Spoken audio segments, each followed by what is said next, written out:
She wasn't supposed to exist. Not in his bathroom. Not wrapped in his towel. Not at 2 a.m. when Rhett Davis kicked open the door, weapon raised, survival instinct screaming threat. He went completely still. So did she. Who are you? 3 words. Cold, primal, final. She couldn't speak. Couldn't move. Could only think. Frankie's sleeping down the hall. He doesn't know yet. A 4-year-old.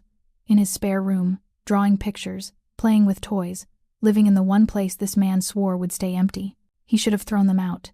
Should have called security. Should have eliminated this breach of his perfectly controlled sanctuary. He didn't. Instead, he asked, "Why do you need somewhere safe? And can you paint?" Because Rhett Davis, Mafia Boss, control expert, man who trusted no one, was about to learn something terrifying. The most dangerous threat isn't the one that breaks into your home. It's the one that makes you realize your home was never complete without them. It started with small, worn sneakers in his foyer at 2 a.m. It ended with him keeping every finger-painted drawing she made in his secure safe, with adoption papers, with wedding vows, with choosing messy, loud, and real, over-controlled, silent, and empty. What happened in between? That's where the sanctuary became a home. This is, who are you? Mafia Boss went still, seeing a woman in his bathroom wrapped only in a towel. What happened next changed everything. 12 hours earlier, none of this existed. Not Sierra. Not Frankie. Not the chaos that would dismantle Rhett Davis's perfectly ordered life. 12 hours earlier, he was untouchable. Rhett Davis hated loose ends. That was the only reason he cut the Boston negotiations short, walked away from a deal that was 90% complete, and caught a late flight back to Manhattan. The satisfaction of watching 2 crime families agree to his terms should have carried him through the evening. But something itched beneath his skin, a feeling he couldn't name and didn't trust. The SUV dropped him at his building's private entrance at 2:00 the morning. The night security guard straightened immediately, recognition flashing before he schooled his expression into practiced neutrality. "Mr. Davis, we weren't expecting you back until tomorrow evening." Rhett didn't respond. He rarely did to observations that required no answer. The elevator ride to the penthouse was silent except for the mechanical hum of cables and gears. He rolled his shoulders, feeling 3 days of tension, boardroom posturing, veiled threats, the exhausting performance of power. The elevator doors opened directly into his foyer. Home, sanctuary, the one place in this city where he controlled every variable, every entrance, every breath of air that moved through the space. Except something was wrong. Rhett froze, one hand instinctively moving to the weapon holstered beneath his jacket. Years of survival had taught him to read spaces the way other men read contracts. Every detail mattered. Every object out of place was a potential threat. Small, worn sneakers sat by the entrance. Women's shoes. Not designer. Not expensive. Definitely not anyone he knew. His eyes tracked to the living room. A canvas bag rested against his pristine leather sofa. Contents visible: a water bottle, children's books with creased spines, crayons scattered, light spilled from the hallway leading to the bedrooms. Not the ambient glow of his security system, but the harsh brightness of someone who'd turned on every switch. Rhett drew his weapon. The weight felt familiar in his palm, an extension of his hand. He moved through the penthouse with practiced silence, checking angles, clearing corners. The kitchen was empty, the dining room untouched. His office door remained closed, security panel still armed. That left the bedrooms. He approached the master suite, weapon raised, senses heightened to a razor's edge. The door stood ajar. Inside, he could hear water running. Not the aggressive spray of a shower, but the gentler sound of a bathtub being filled. Rhett kicked the bathroom door open, gun trained on the space beyond, and froze. A woman stood in front of the mirror, wrapped in nothing but one of his thick white towels. Steam curled around her like smoke, droplets of water clinging to her shoulders and collarbone. Her hair hung wet and dark against her neck, slicked back from the shower. She'd been using his soap, he could smell it. That expensive sandalwood scent that was distinctly his. She screamed. The sound was raw and genuine, born of pure terror. She stumbled backward until her spine hit the marble wall, hands clutching the towel tighter against her chest, knuckles white with pressure. Rhett lowered the gun slightly but didn't holster it. His heart hammered against his ribs, adrenaline still flooding his system. He forced his breathing to steady, forced his voice to emerge cold and controlled. "Who are you?" The woman's eyes were wide, green, and terrified, darting between his face and the weapon in his hand. Her lips moved, but no sound came out. She was shaking, full body tremors that made the towel slip slightly before she caught it. "I asked you a question." He kept his tone lethal. "You have 5 seconds to explain why you're in my home before I make decisions you won't like." "I'm Sierra." The words tumbled out in a rush, breathless and panicked. "Sierra Jones. I'm an artist." There was a rental listing a sublease for the spare room. "Through Marcus, your associate. He said the room was available for someone who needed temporary housing." "I'm so sorry.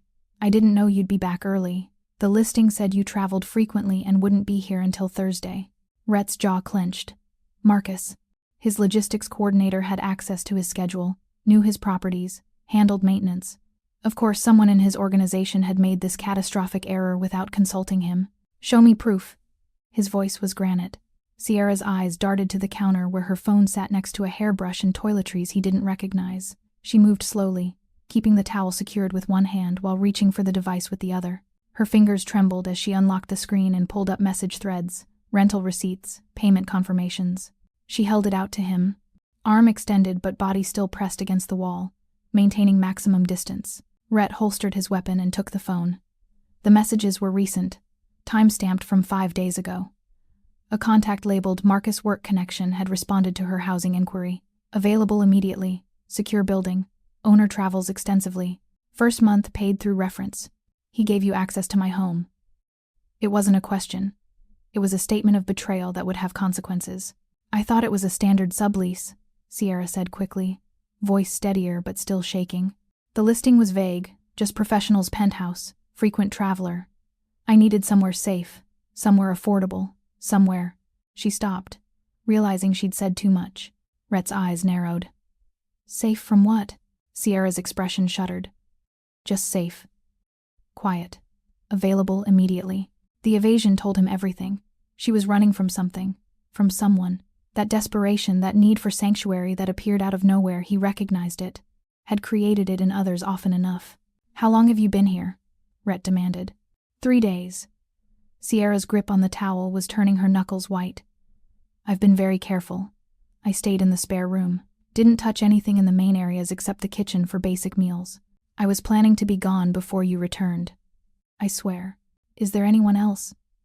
The question came out sharp. Sierra hesitated. The pause lasted a fraction too long. Rhett's hand moved back toward his weapon. "Answer me. Is there anyone else in my home? My daughter." The words were barely audible. "Frankie. She's 4 years old. She's sleeping in the spare room." "Please," Sierra's voice cracked. "Please don't call the police. We have nowhere else to go." The admission hit Rhett like a physical blow. A child. There was a 4-year-old sleeping in his spare room, in his sanctuary, in the one place he'd maintained as his inviolable space for over a decade. He should throw them out immediately, should call security, have Marcus terminated, eliminate this variable from his controlled existence. Instead, Rhett heard himself say, "Get dressed. Meet me in the living room in 5 minutes. We're going to have a very detailed conversation about how this happened and what happens next." Sierra nodded frantically, relief and terror mixing in her expression. "And Sierra?" Rhett's voice dropped to that dangerous quiet that made grown men confess. "If you're lying to me about anything, if there's one detail you're hiding, this safe place you're looking for becomes the most dangerous place you've ever been. Understood?" "Understood," she whispered. Rhett turned and walked out, closing the bathroom door behind him. He stood in his bedroom, processing what had just happened. A woman and child, living in his home without his knowledge, disrupting his sanctuary. His control, every instinct screamed elimination. Every survival mechanism demanded their immediate removal. But something about Sierra's desperate eyes, about the mention of a 4-year-old sleeping innocently down the hall, about her need for safety that overrode fear, it triggered something buried so deep he'd forgotten it existed. Protection. Not the calculated kind he offered business associates, but genuine, instinctive protection of the vulnerable. Rhett walked toward the spare room, where a child he'd never met was sleeping.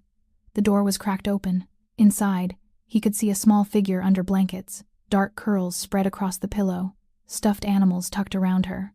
The room looked lived-in children's books stacked carefully, drawings taped to the wall, a sense of desperate domesticity imposed on his empty space. This was what Sierra had been building while he was gone.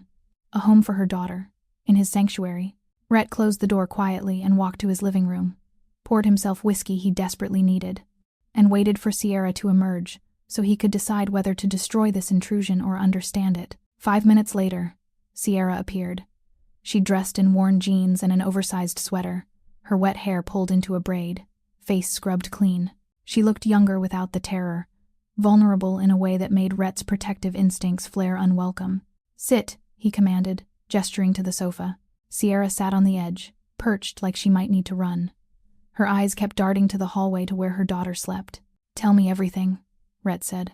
"Start with why you needed somewhere safe. Don't lie. Don't omit.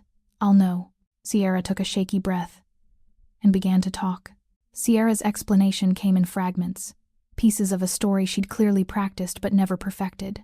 She was an artist legitimately, Rhett confirmed through the portfolio she showed him on her phone. Paintings that were actually quite good, mostly landscapes and architectural studies. She'd been working freelance in Brooklyn, barely scraping by, when her housing situation fell apart. Fell apart how? Rhett interrupted. Sierra's hesitation told him the real story was complicated. The landlord sold the building. We had 30 days to move. I couldn't find anything affordable in time that would accept. She stopped. That would accept a single mother, Rhett finished. Keep going. She'd been crashing with a friend. Then that friend's boyfriend moved in and suddenly there wasn't space. Another friend's couch. Then her car for 3 nights with Frankie while she searched desperately for anything. That's when she'd seen Marcus's listing through a mutual connection, someone who knew someone who worked in Rhett's organization. "I didn't know it was your home specifically," Sierra insisted.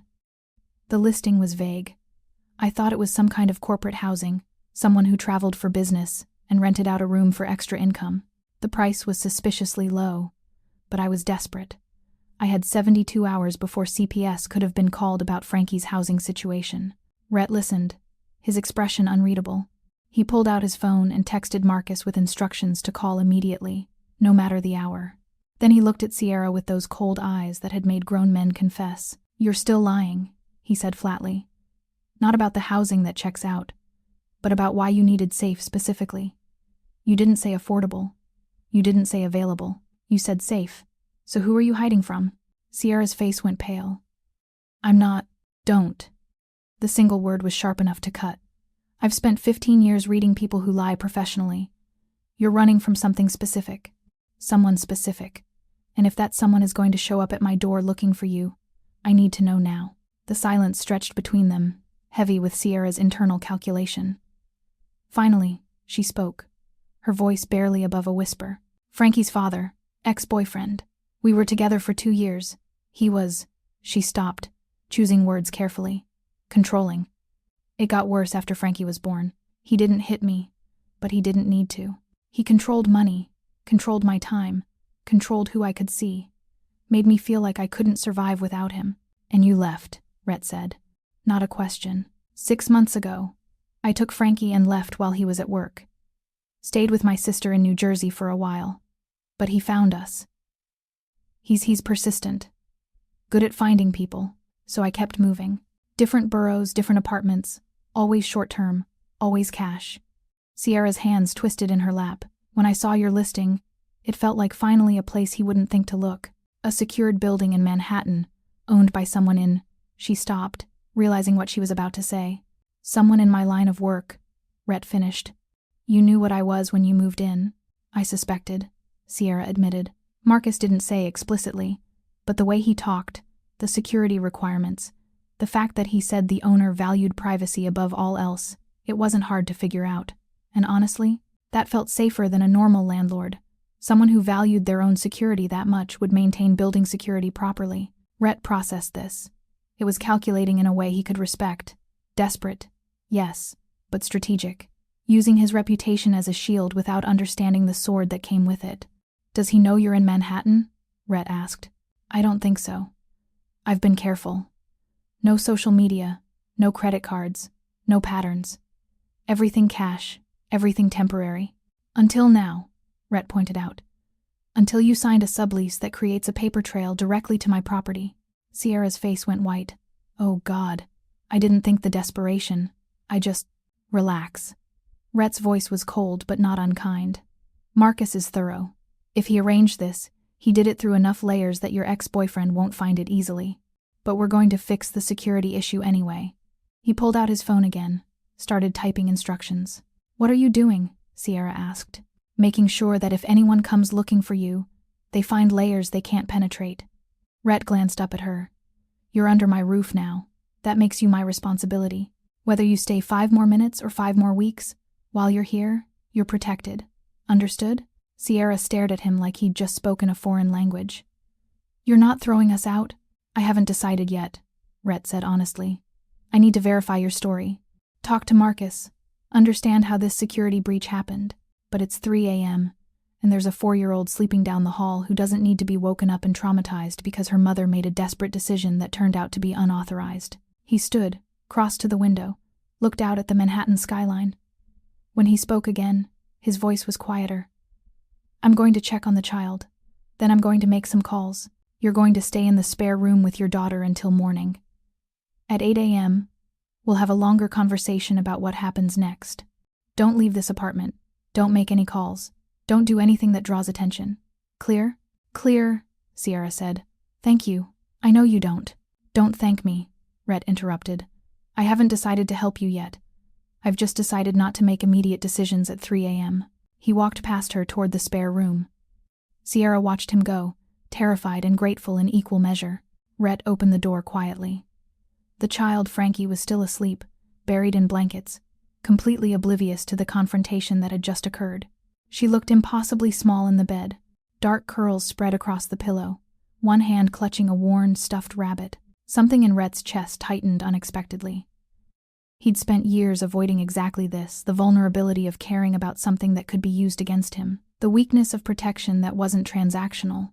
But looking at this sleeping 4-year-old who'd been living in his spare room for 3 days without him knowing, who'd been drawing pictures on his walls and sleeping safely for the first time in who knew how long, Rhett realized his perfectly controlled sanctuary had already been breached. The question now wasn't whether to throw them out. The question was whether he could live with them staying, and more terrifyingly, whether he could live with them leaving. Rhett closed the door quietly and returned to the living room. Sierra was still sitting on the sofa, looking like she might shatter. Go to bed, Rhett said. We'll figure this out in the morning. Sierra stood shakily. Mr. Davis, Rhett, he corrected. If you're living in my home, even temporarily, you call me Rhett. Rhett, Sierra repeated. I'm sorry. For the intrusion. For the deception. Even though I didn't know. For needing somewhere safe, Rhett finished. Yeah, I heard you. Now go to bed before I change my mind about not making rash decisions at 3 a.m. Sierra fled to the spare room. Rhett poured another whiskey and settled into his chair. His phone buzzed Marcus, returning his call. Talk, Rhett said coldly. And this better be a very good explanation. The phone call with Marcus lasted 20 minutes. By the end, Rhett had confirmed several things. Sierra's story checked out. Marcus had acted without authorization but with good intentions. And there was now a woman and child living in his spare room through a chain of well-meaning incompetence that would have been funny if it weren't currently disrupting his entire existence. You're not firing me? Marcus asked carefully after Rhett finished issuing new security protocols. Not yet, Rhett said. Because the sublease paperwork you created is actually solid, and because you followed more security protocols than I expected for an unauthorized rental. But Marcus? Never again. My properties, my schedule, my space, all of it requires my explicit approval. Understood? Understood, Marcus said quickly. What do you want me to do about the woman and kid? Rhett looked toward the hallway where Sierra and Frankie slept. Nothing. I'll handle it. He ended the call and sat in the darkness of his living room, processing. His sanctuary had been breached. His control had been shattered. And instead of fixing it immediately, he was sitting here at 4 a.m. trying to figure out why throwing them out felt wrong. Morning came too quickly. Rhett hadn't slept, had spent the pre-dawn hours reviewing security footage, confirming Sierra's movements over the past 3 days. She'd been telling the truth. She stayed mostly in the spare room, used the kitchen minimally, kept Frankie quiet and contained, lived like a ghost, trying not to disturb the space she was borrowing. At 7:30 a.m., he heard small footsteps in the hallway. Then a child's voice, clear and curious. Mama? Whose house is this really? Rhett stood from his chair and walked toward the spare room. Sierra appeared in the doorway, already dressed, Frankie standing beside her, holding that worn stuffed rabbit. The child looked up at him with huge dark eyes, completely unafraid in the way only 4-year-olds could be when they hadn't learned to fear strangers yet. Hi, Frankie said simply. Are you the owner? Rhett stared at this tiny human who'd been sleeping in his spare room, completely oblivious to the confrontation that had occurred while she slept. She wore pajamas with dinosaurs on them. Her hair was tangled from sleep, and she looked at him with pure curiosity rather than fear. "Yes," Rhett said, his voice automatically softening in a way that surprised him. "I'm Rhett. I own this penthouse. It's really big," Frankie observed. "We had a small apartment before. Then we stayed with Aunt Maya, but her boyfriend didn't like kids. Then we stayed lots of places. This one's the nicest." "Frankie," Sierra said quickly, warning in her tone. "What?" Frankie looked up at her mother. "It's true. You said so. You said this was the nicest place we'd stayed, and maybe we could stay longer and I could start school soon." Sierra's face had gone pale. Rhett could see the desperation there, the hope that had been building over 3 days of safety, now crashing against the reality of his unexpected return. "Can we talk?" Rhett said to Sierra. "Privately?" Sierra nodded, turning to Frankie. "Honey, can you go back to the room and color for a bit? The grown-ups need to talk." "About us staying?" Frankie asked with that brutal directness children had. "Yes," Rhett said before Sierra could deflect. "About you staying. Now go color. This is a boring conversation for 4-year-olds. Frankie accepted this logic and skipped back to the spare room. Rhett waited until he heard her start humming before he turned to Sierra. "Coffee," he said. "We're both going to need it for this conversation." In the kitchen, Rhett made coffee with the efficiency of a man who'd perfected his morning routine. Sierra stood awkwardly, unsure whether to sit or help, or just exist in the space. He handed her a cup, black, and gestured to the breakfast bar. "Sit, we need to establish some things." Sierra sat, clutching the coffee like a lifeline. "First," Rhett said, "your ex-boyfriend. Give me his name, last known address, places he frequents. I'm going to have someone verify he's not currently looking for you in Manhattan." "Why?" Sierra asked. "Because if he is, we handle it differently than if he's not. Names, Sierra." She gave him the information, watching as he typed it into his phone. "You're going to what? Have him investigated?" "Monitored," Rhett corrected. "Passively. Just to know if he becomes a problem. Better to have the information than be surprised." "That's..." Sierra stopped. "That's actually smart, thank you." "Don't thank me yet," Rhett said. "Second issue. You and Frankie can't stay here for free. That's not how this works. You have skills, you're an artist. So here's the arrangement. You stay in the spare room. In exchange, you paint it." Sierra blinked. "Paint it? Have you looked at that room? It's a sterile white box. Empty. Lifeless. You're going to change that. Paint the walls. Add art. Make it look like a space where humans actually live. I'll cover supplies. You provide the labor and the vision. Consider it rent."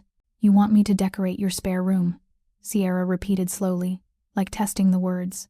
"I want you to fill it," Rhett corrected. "Make it warm. Make it real. Make it look like people belong there instead of just existing there temporarily." He didn't say what he was really thinking. That maybe filling that empty room would fill something else that had been empty too long. That maybe having life in his sanctuary would feel less like a violation, and more like something he'd been missing without knowing it. "How long?" Sierra asked carefully. "How long can we stay?" "That depends," Rhett said. "On whether you follow rules, whether your ex becomes a problem, whether..." He stopped, reconsidering. "1 month initially. We'll reassess at the end of 30 days. During that time, you follow building security. You don't tell anyone where you're living. You keep Frankie quiet during evening hours when I'm home. In exchange, you have a safe place to stay, and time to figure out your next move." Sierra's eyes filled with tears she was clearly trying to contain. "I can't afford the supplies for painting, I don't." "I'll cover supplies," Rhett repeated. "I'm paying for results, not materials. You just bring the skill. Can you do that?" "Yes," Sierra said quickly. "God, yes. I can absolutely do that." "Good." Rhett drained his coffee. "Start today. I want to see progress by the end of the week. And Sierra? This arrangement works as long as you're honest with me. The moment I catch you lying, the moment I find out you've been hiding something that puts my security at risk, this ends. Understood?" "Understood," Sierra said. "I won't lie. I promise." "We'll see," Rhett said, standing. "I have calls to make. Keep Frankie quiet, and start thinking about what you want that room to look like. I'll have my assistant drop off art supplies this afternoon." He started to walk away, then paused. "One more thing. Frankie mentioned school. She's 4? Almost 5, Sierra said. She should be starting kindergarten this year, but with all the moving, I haven't. Register her, Rhett interrupted. There's a good elementary school 6 blocks from here. Private, secure, small class sizes. I'll have Marcus handle the paperwork and tuition. Sierra stared at him. You're going to pay for my daughter's school? I'm going to pay for a child living under my roof to get proper education, Rhett corrected. Consider it part of the security arrangement. Better that she's in a structured environment during the day than here where she might accidentally see or hear things she shouldn't. Make sense? Yes, Sierra whispered. That makes sense. Thank you. Stop thanking me, Rhett said. This isn't charity, it's logistics. Now go paint something. I have work to do. He left Sierra sitting in his kitchen, crying quietly into coffee he'd made her, overwhelmed by an arrangement that felt like salvation even though she knew better than to trust it completely. Rhett returned to his office and closed the door. Pulled up security footage again, this time watching Frankie's movements over the past 3 days. The child drawing at the coffee table, dancing to music only she could hear. Reading books with her mother, existing in his space with the innocent joy of someone who didn't understand what his world actually was. His sanctuary was gone. His controlled, empty, safe sanctuary had been replaced by a woman and child who needed protection. He wasn't sure he could provide. But watching Frankie color in the spare room, listening to Sierra start to plan her painting in the kitchen, Rhett realized something that should have terrified him. He didn't want his sanctuary back. Not if getting it back meant they left. And that realization was more dangerous than any breach of security, because it meant he was starting to care about something other than control. It meant he was starting to care about them. The first week passed in a strange domestic rhythm that Rhett had never experienced. Sierra kept her promise. She started painting immediately. The spare room transformed slowly, walls shifting from sterile white to warm terracotta, then to a soft sage green that made the space feel alive. She worked during the day while Frankie was at the new school Rhett had arranged, and he found himself walking past the room more often than necessary, watching the transformation. Their interactions were careful, polite, Sierra treating him like a landlord who might change his mind at any moment, Rhett treating her like a temporary variable he was managing until the situation resolved itself. Except it wasn't resolving. If anything, it was becoming more permanent. Frankie was the complication. The child had no fear of him, no understanding that he was dangerous. She'd started leaving drawings on his office door, crude crayon renderings of their building, of the park she'd discovered nearby, of 3 stick figures labeled me, Mama, and Rhett because she couldn't pronounce the H properly. You don't have to keep them, Sierra said one evening. Finding Rhett standing in the hallway staring at the latest drawing, I can tell her to stop.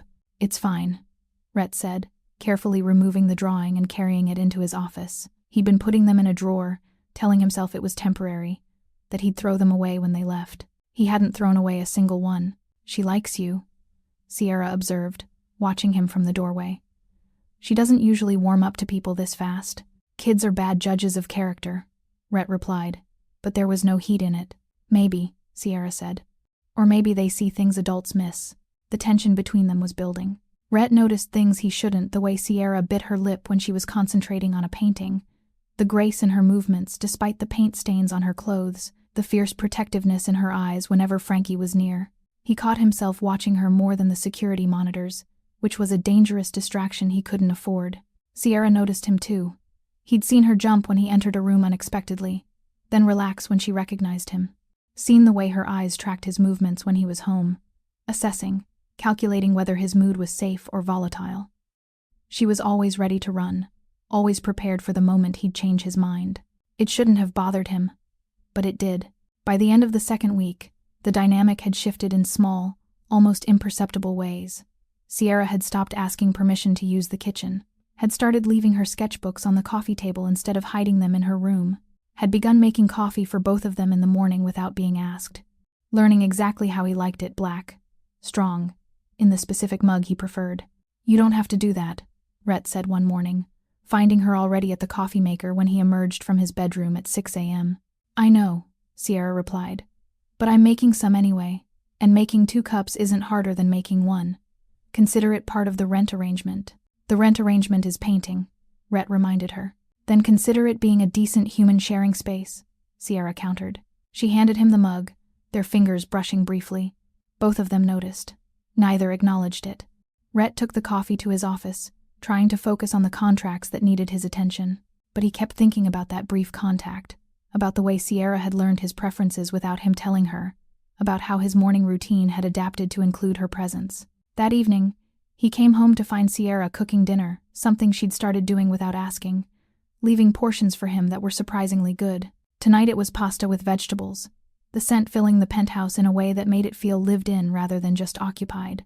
"You're tense," Rhett said, finding Sierra in the kitchen. "Every time I come home, you freeze like you're waiting for an eviction notice." "Can you blame me?" Sierra asked, not looking up from the vegetables she was chopping. "This arrangement is temporary. You said so. 1 month, then reassess. We're 2 weeks in. I'm waiting for the other shoe to drop." "And if it doesn't?" Rhett asked. Sierra's knife stilled. She looked up at him, searching his face for the answer he wasn't saying. "Doesn't what?" "Drop," Rhett clarified. "What if after 30 days, the arrangement continues?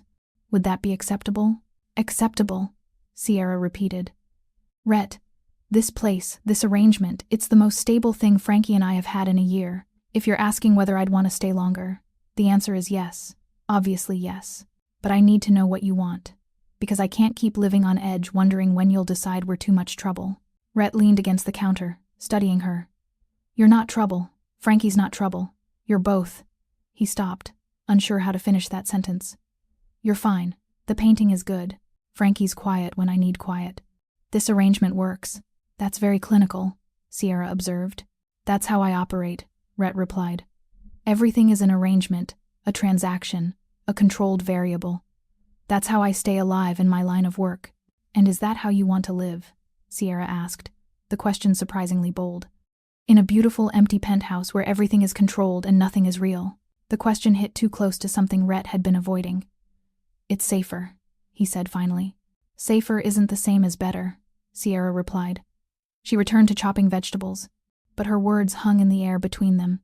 Rhett watched her work, noting the efficiency in her movements, the way she'd clearly cooked in kitchens much worse than his, the quiet competence she brought to everything. "When did you learn to cook like this?" Sierra glanced up, surprised by the personal question. "My mother, before she died, she taught me that cooking was about making something beautiful out of whatever you had. Some days we had a lot, some days we had almost nothing, but we always made something." "How old were you?" Rhett asked. "When she died." 16, Sierra said. "Car accident.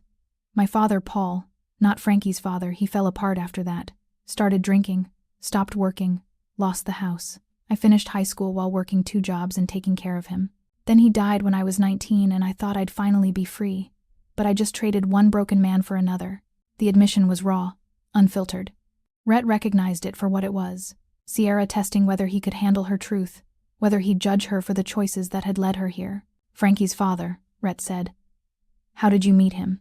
"College," Sierra replied. "I'd gotten scholarships, was studying art. He was older, seemed stable, had his life together. Or that's what I thought. Turned out he was just better at hiding the instability.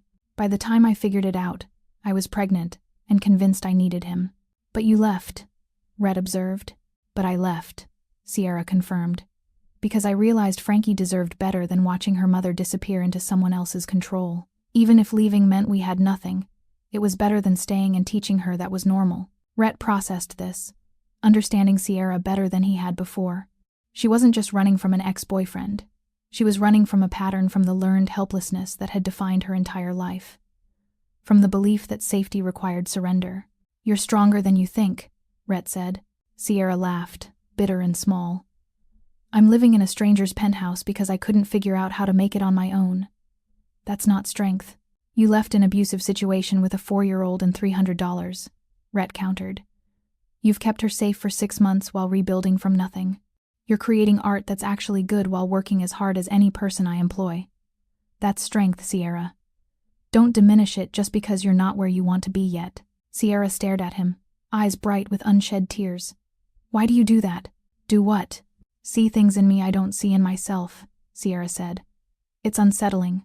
It's honest," Rhett replied. "I'm good at reading people. It's how I've survived this long. And what I see in you is someone who's been undervalued for so long she started to believe it." The moment stretched between them, heavy with things neither was ready to say. Then Frankie's voice broke the tension. "Mama, can I show Rhett my homework?" Sierra wiped her eyes quickly. "Of course, honey. Go get it." Frankie ran off, and Sierra returned to cooking with renewed focus. Rhett stood there another moment, realizing he'd just crossed a line. He'd gone from landlord to something else, something that looked dangerously like investment in her well-being beyond mere logistics. That night, Rhett worked late in his office, reviewing contracts for a deal that should have had his full attention. Instead, he found himself listening to the sounds of Sierra putting Frankie to bed down the hall. The child's laughter, Sierra's soft voice reading a story, the domestic normalcy of it all. His sanctuary had become something else, not violated, not invaded, just occupied, by people who made it feel less like a fortress and more like a home. Around midnight, Rhett emerged from his office to find Sierra still awake, sitting in his living room with a sketchbook, drawing by the light of a single lamp.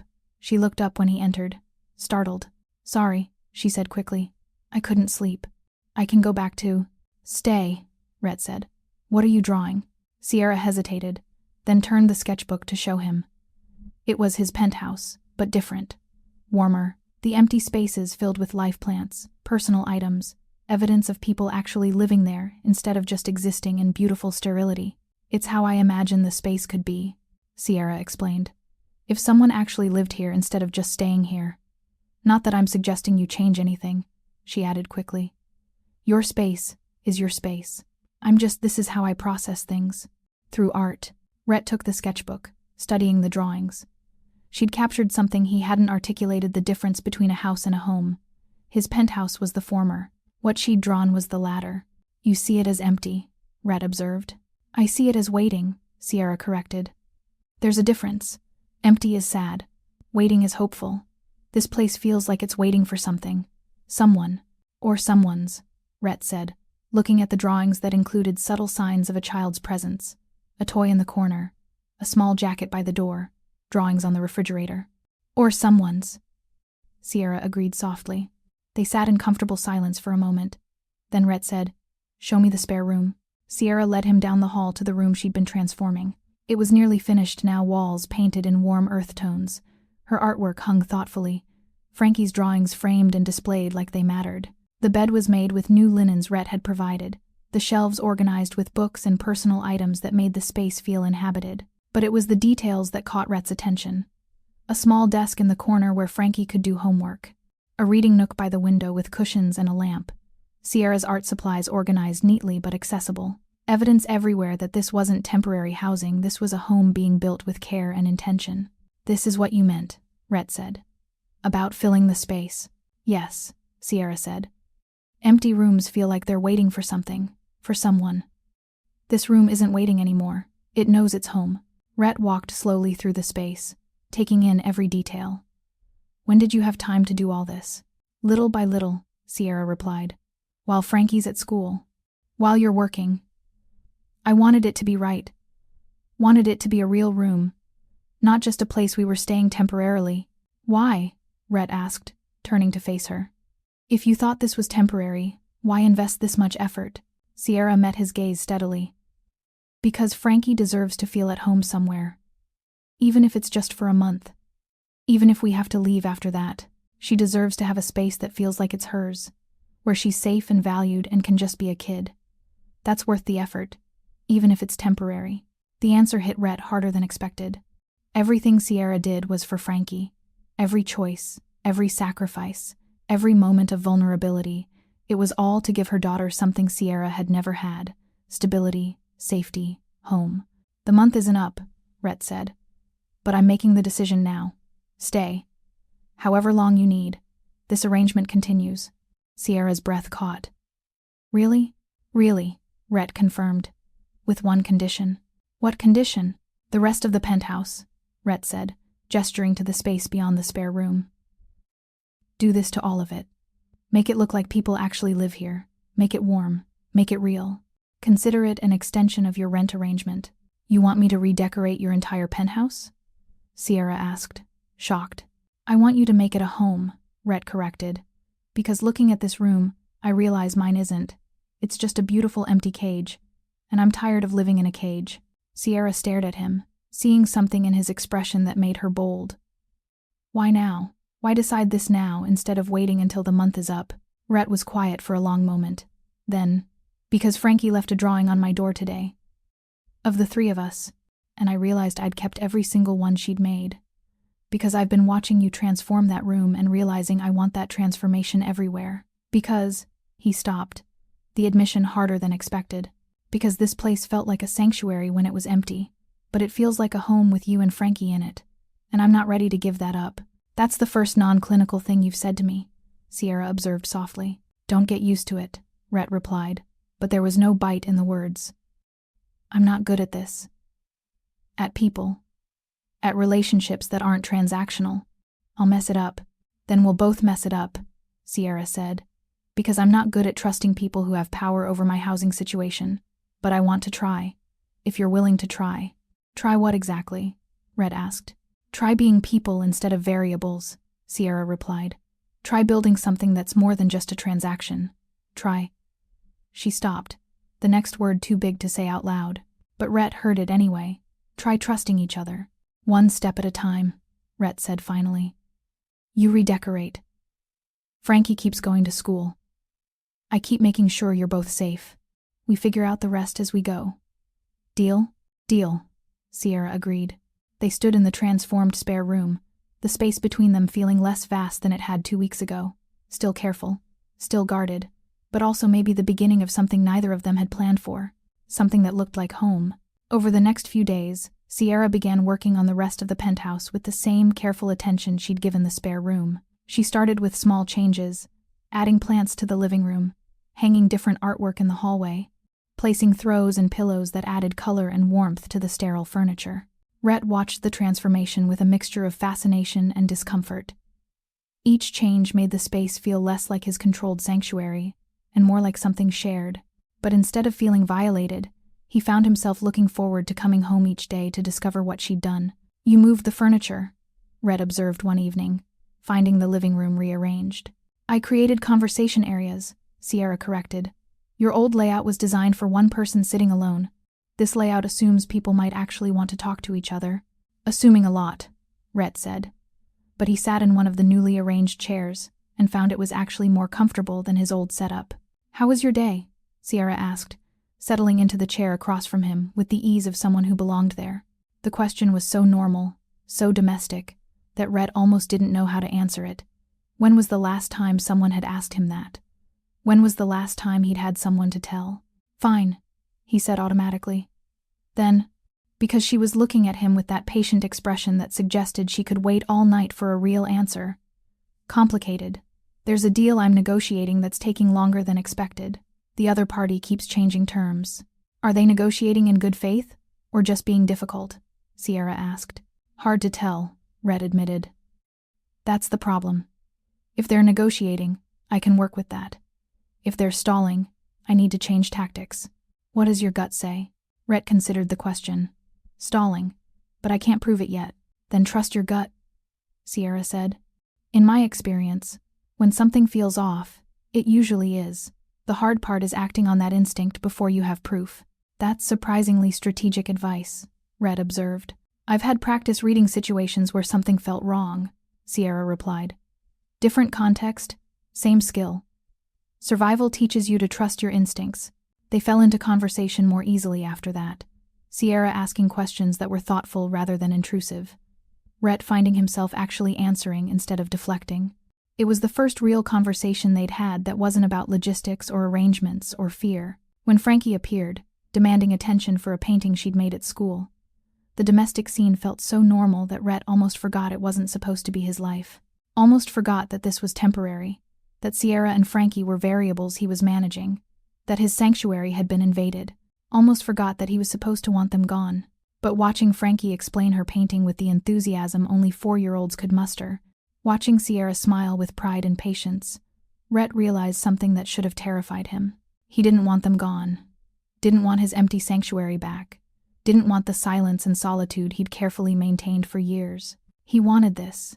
The chaos, the noise, the mess, the feeling of coming home to people who cared whether he'd had a good day.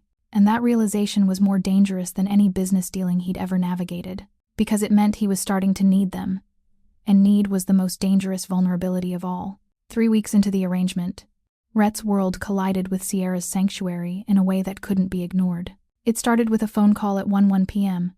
Rhett was in his office, Sierra was painting in the living room, and Frankie was long asleep. When his phone rang with a specific tone reserved for emergencies from his organization, Sierra noticed the shift in his posture immediately. "What?" Rhett's voice was cold, clipped. "When? How many?" A pause. "I'm on my way. 20 minutes. He ended the call and stood, already moving toward his bedroom to change. Sierra watched from the living room, paintbrush forgotten. "Is everything okay?" she asked carefully. "It's fine," Rhett said. "Business. I need to go out." "At 11 p.m.? Sierra's voice held an edge of fear she couldn't quite hide. Rhett stopped, reading her expression. "It's not that kind of business. Just a meeting that can't wait. I'll be back in a few hours." "Should I?" Sierra stopped, unsure how to finish. "Should I be worried? Should I leave? Should I take Frankie and run?" "You should keep painting," Rhett said, his tone gentler. "You're safe here. I promise."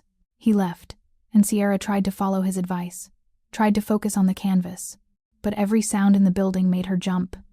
Every passing minute felt heavier.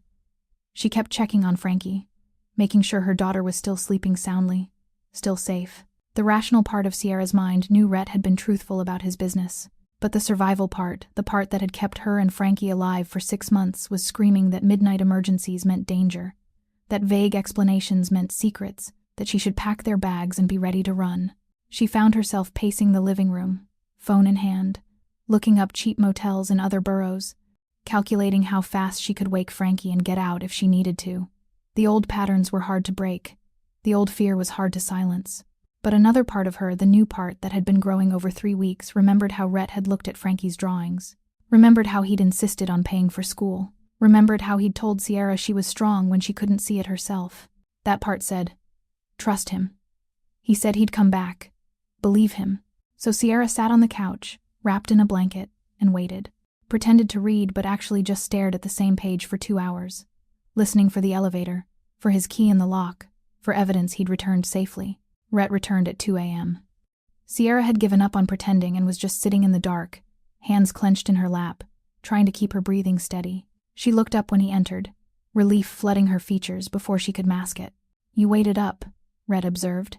"Couldn't sleep," Sierra said, the lie transparent even to her own ears. Rhett crossed the room, sat in the chair across from her, studied her face in the low light. "You were scared."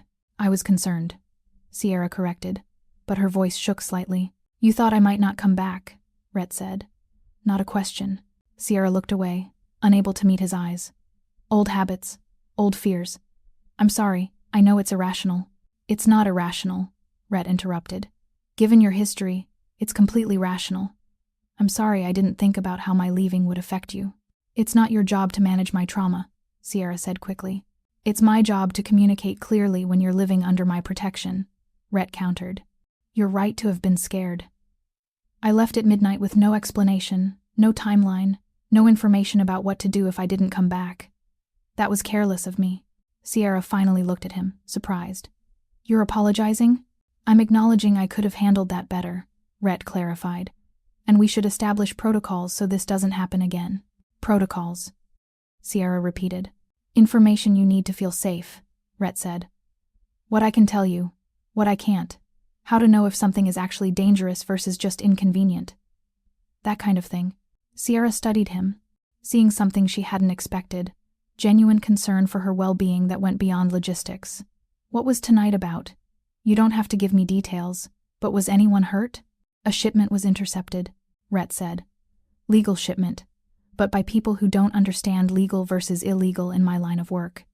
I had to straighten it out with the authorities before it became a bigger problem. Paperwork, mostly. Boring except for the timing." "And you do this often? The middle-of-the-night crisis management?" "Often enough that you should get used to it," Rhett said. "I'm not a 9-to-5 businessman, Sierra. My world operates on its own schedule. Sometimes that schedule is inconvenient." "I can handle inconvenient," Sierra said. "I just need to know what I'm handling."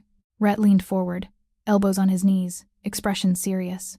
"Here's what you need to understand. This is my life. Late-night meetings, unexpected calls, situations that can't be discussed. Sometimes I'll be vague about where I'm going or what I'm doing. Not because I'm hiding things from you specifically, but because some information is dangerous to have.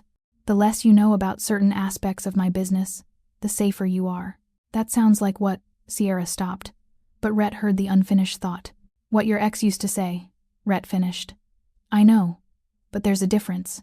He kept things from you to maintain control. I'm keeping things from you for protection. His secrecy was about isolation. Mine is about security. How do I know the difference? Sierra asked quietly. Because I'm telling you this exists, Rhett replied.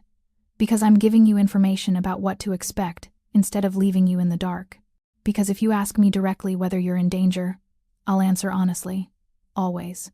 Sierra processed this, recognizing the truth in it. Her ex had never explained anything, had gotten angry when she asked questions, had used her confusion as another tool of control. Rhett was doing the opposite. He was explaining the system, giving her information to navigate it, offering transparency about what he could and couldn't share. Okay, Sierra said finally. So when you get those calls, what do I need to know? First, there are 2 types of emergencies, Rhett explained. Actual danger and business complications. Actual danger, I'll tell you explicitly. I'll say, situation requires attention, and you'll know to take Frankie to the secure room I'll show you tomorrow. That hasn't happened in 3 years, but if it does, you follow that protocol without question. And business complications? Sierra asked. Everything else, Rhett replied. Late meetings, negotiations, problems that need immediate attention but don't involve physical danger. Those are annoying but not threatening. I'll go handle them and come back when it's done. How will I know which is which?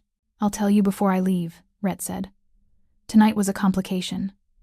I should have said that explicitly. Next time, I will. Sierra nodded, feeling some of the tension ease.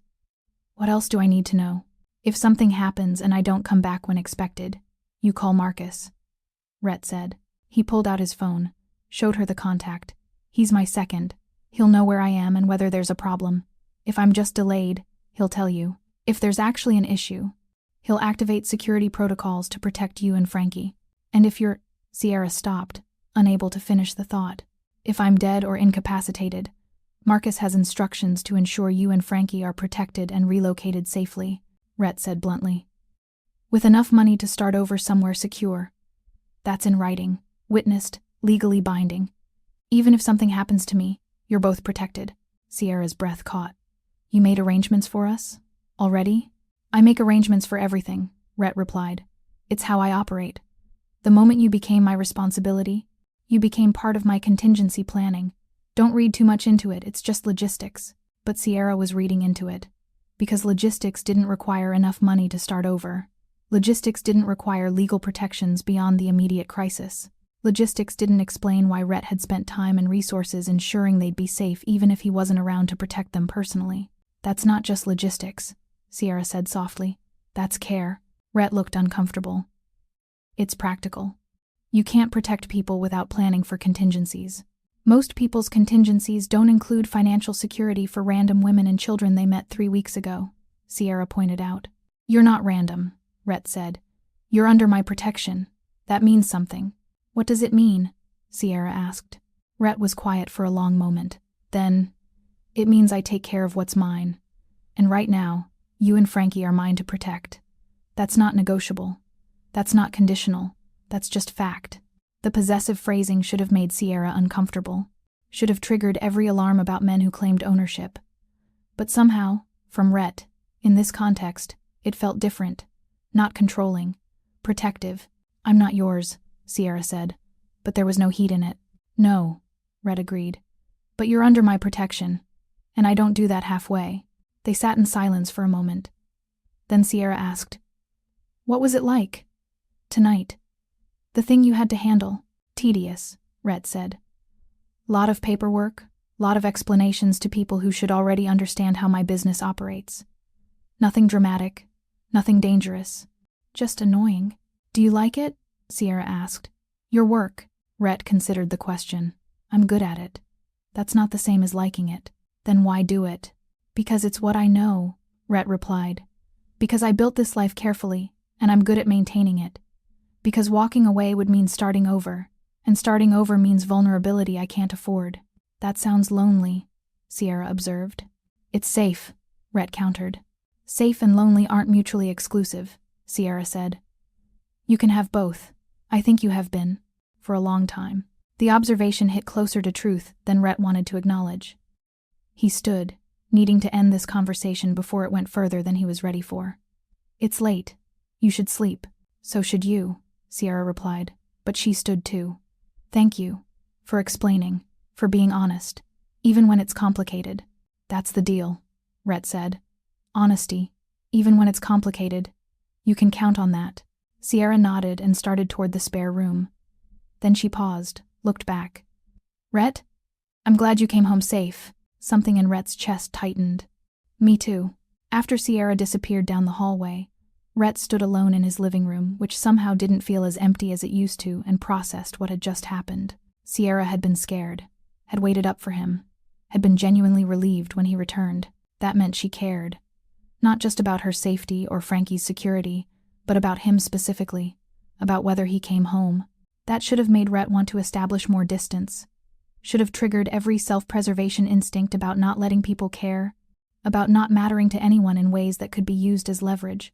Instead, it made him want to text Marcus right then, update the contingency plans, ensure Sierra and Frankie had even more protection than he'd already arranged, because apparently, having someone care whether you came home safely made you want to make sure they'd be okay if you didn't, and that was the most dangerous vulnerability Rhett had ever experienced. The next morning, Rhett showed Sierra the secure room, a reinforced space with independent communications, supplies, and a panic button that would trigger immediate security response. You think we'll need this? Sierra asked, looking at the room with clear apprehension. Probably not, Rhett said. But having it means you don't have to worry. If I ever say, situation requires attention, you bring Frankie here and wait. That's it. Simple. Nothing about this is simple, Sierra replied. No, Rhett agreed. But it's honest. And honest is better than simple. Sierra turned to him, something shifting in her expression. Can I ask you something? Always. Why are you doing this? Sierra asked. And I don't mean the logistics. I mean, why are you investing this much effort into making me feel safe? You could have just thrown us out that first night, or let us stay with minimal interaction, or treated this like a straightforward landlord arrangement, but you didn't. You're teaching me security protocols. You paid for Frankie's school. You made contingency plans for us. Why? Rhett was quiet, considering how to answer honestly, without revealing too much. Finally, because you came here looking for sanctuary. And I understand what it means to need that. To need a place where you can finally stop running, stop looking over your shoulder, stop preparing for the next disaster. You came here desperate, and I have the power to give you what you need, so I am. That's all. That's not all, Sierra said softly. But I'll accept it for now. She left the secure room, and Rhett stood there alone, realizing she was right. It wasn't all. It wasn't even close to all. But he wasn't ready to examine what the real answer was. Wasn't ready to acknowledge that somewhere in the past 3 weeks, Sierra and Frankie had become more than a housing arrangement or a protection detail. They'd become important. To him. Specifically. And that was a problem he didn't know how to solve. The protocols they established after that night helped. Rhett taught Sierra which calls meant real danger, he'd use a specific phrase. Situation requires attention. Versus which were just inconvenient business. He gave her access to his security system so she could see the building perimeter if she felt unsafe. He made sure she had emergency contacts. Marcus, his head of security. His personal attorney, people who could help if something went wrong when he wasn't there. But the real shift happened 3 days later, when Rhett walked into the spare room at 4 p.m. to find Sierra painting with focused intensity that bordered on desperation. You've been at it for 6 hours, Rhett observed, without a break. Sierra didn't look up. I'm processing. Processing what? Fear, Sierra said simply. She stepped back from the canvas, and Rhett saw what she'd created. It was abstract but recognizable dark swirls representing threat, bright spots of safety, and in the center, a small figure that was clearly Frankie, protected but also trapped within those bright spots. This is how it feels, Sierra explained. Being here, safe but contained, protected but watched, grateful but also. She stopped, struggling for words. Scared. Rhett finished. Terrified, Sierra corrected. Not of you. Of the fact that I'm trusting someone again after swearing I'd never let anyone have this much power over my life. Of the fact that Frankie is happy here, which means leaving would hurt her. Of the fact that your protection is the best option I have, which means I'm dependent on your continued goodwill. She finally looked at him, vulnerability raw in her expression. I'm painting because if I don't, I'll spiral into panic about all the ways this could go wrong. Rhett studied the painting, recognizing the truth in it, the tension between safety and freedom, the way protection could feel like a cage even when it wasn't, the fear that came with trusting someone who had power over your survival. Show me the others, he said quietly. Sierra hesitated, then pulled out 3 more canvases from behind the furniture. Each one depicted the same theme: safety versus freedom, protection versus autonomy, trust versus terror. They were beautiful and heartbreaking, revealing more about her internal struggle than any conversation could. The first showed a fortress with open doors, the question implicit: is this sanctuary or prison? The second depicted hands reaching toward each other, one offering protection, one accepting it, but both hesitating. The third was the most revealing: a woman standing at a threshold, bags packed, child sleeping behind her, choice frozen in the moment between staying and running. These are good, Rhett said. Really good. Better than the decorative work you've been doing.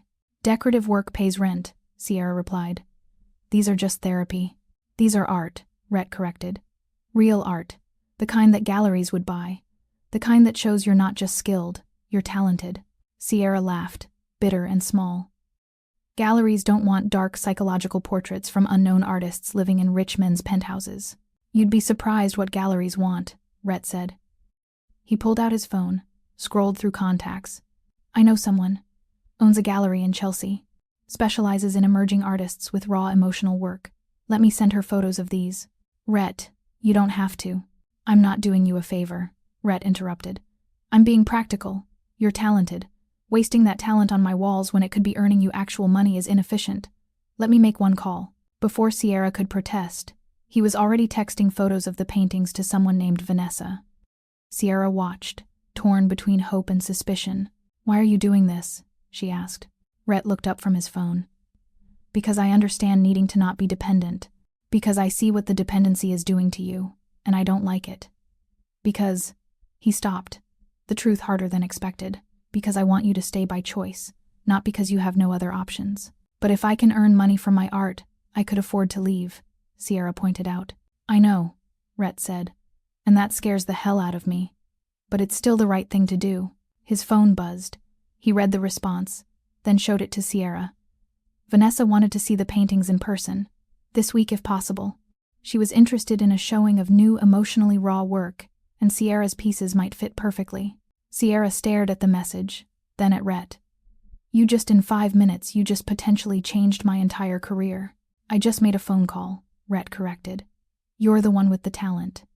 Don't undervalue that. For the first time since moving in, Sierra crossed the space between them and hugged him.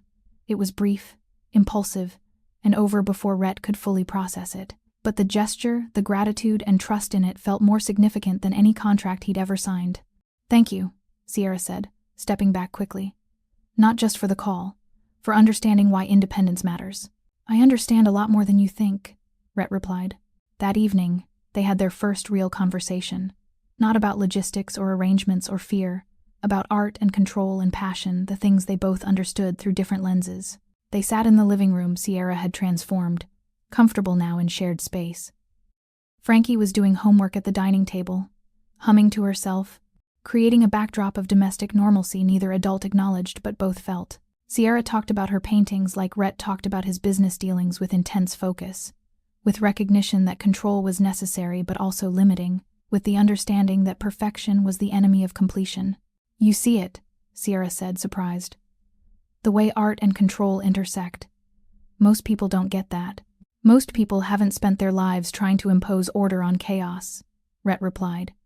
That's all art is, controlled chaos. Same as my world, just with less violence and more color. Sierra laughed, the sound genuine for the first time since moving in.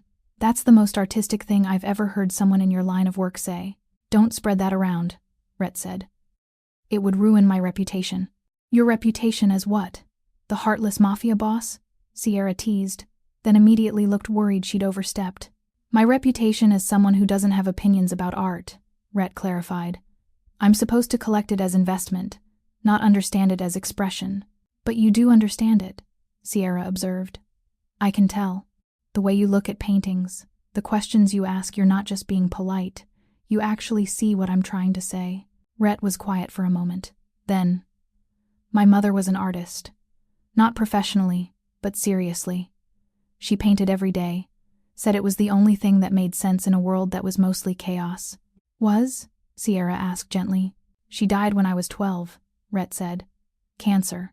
Fast and brutal. She painted until 2 weeks before she died. Said she wanted to leave beauty behind even if she couldn't stay.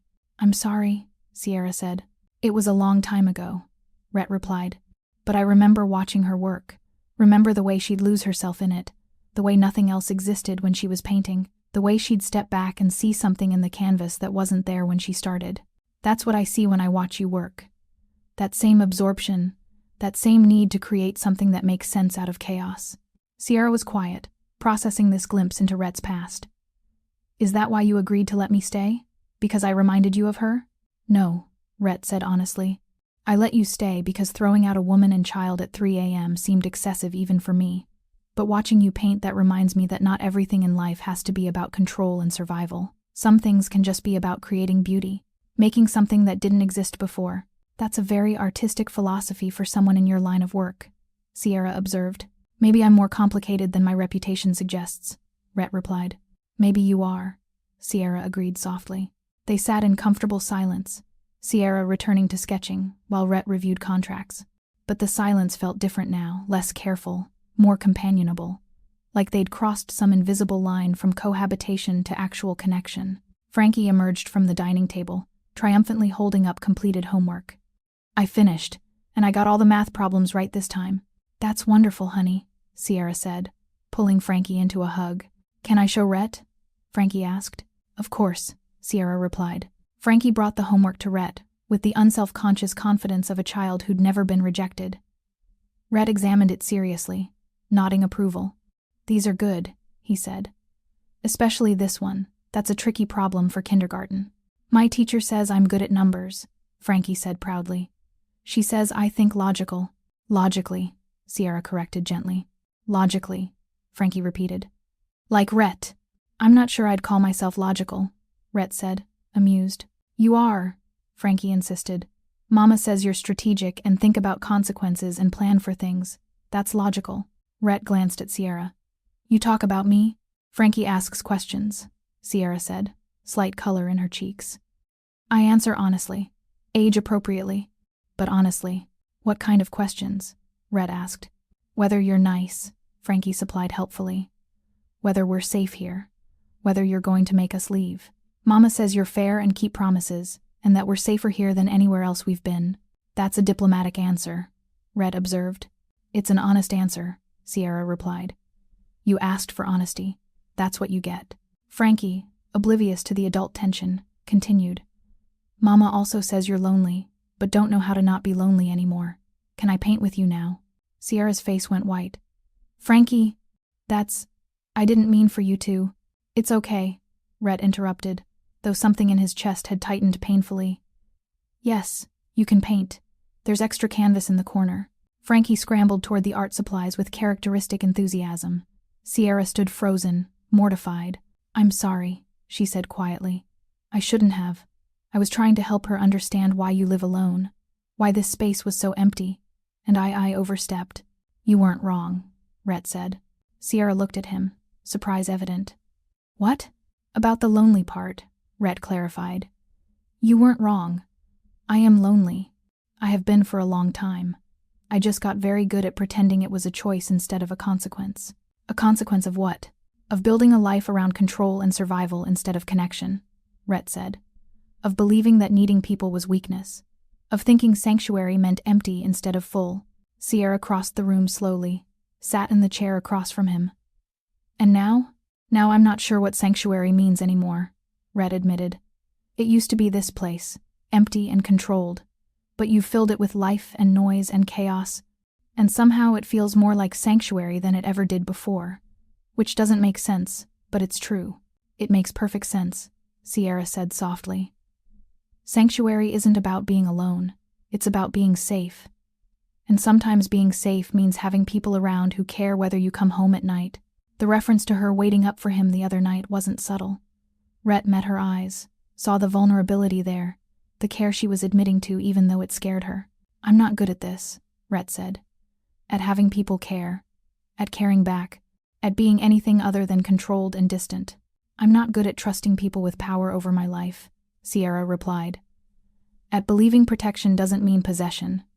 At staying when every instinct says run. But I'm trying. Maybe we can both try." "Try what?" "Try being less lonely," Sierra said. "Try letting the sanctuary be full instead of empty. Try—" She stopped, the next words too big. But Rhett heard them anyway. "Try mattering to each other.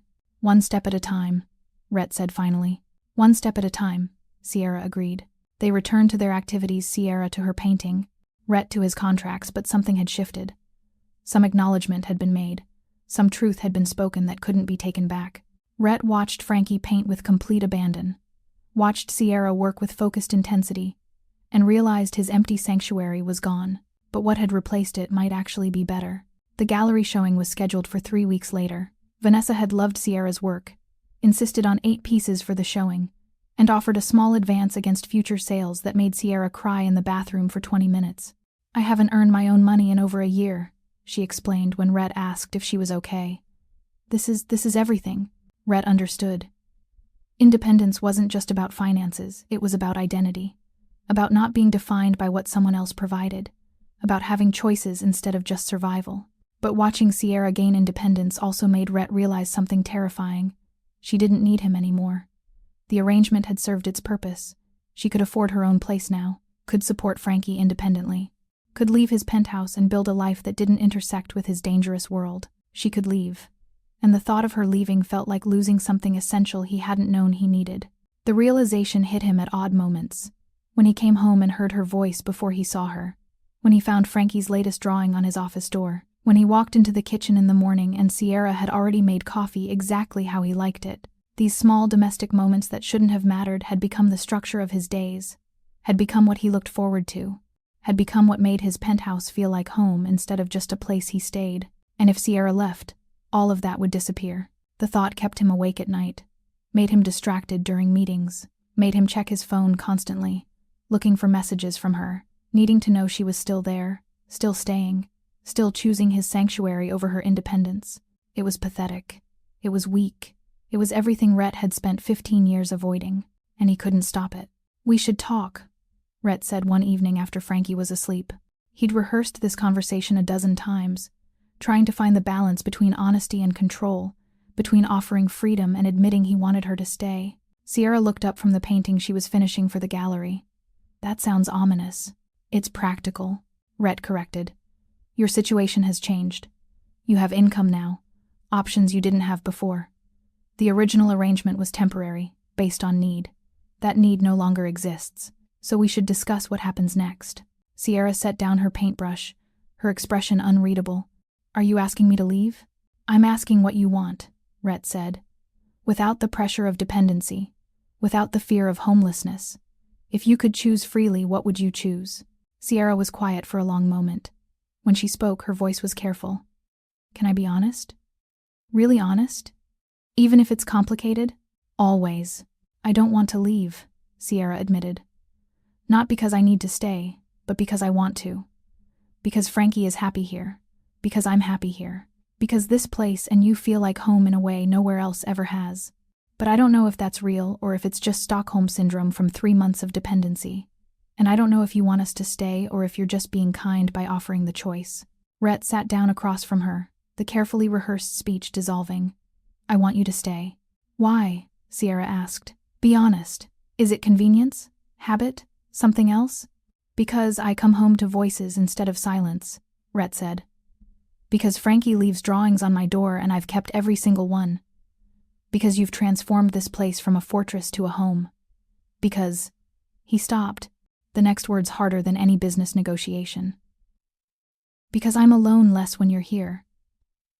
And I didn't realize how tired I was of being alone until you showed me the alternative." Sierra's breath caught. "That's Rhett. That's not professional distance. That's not a transaction. That's personal," Rhett finished. "I know. And that terrifies me because personal means vulnerable, means caring about something that can be used against me, means protection stops being calculated and starts being instinctive. But I'm tired of pretending this is just an arrangement when it stopped being that months ago. What are you saying? Sierra asked, needing to hear it clearly. I'm saying stay, Rhett replied. Not as a tenant, not as an arrangement.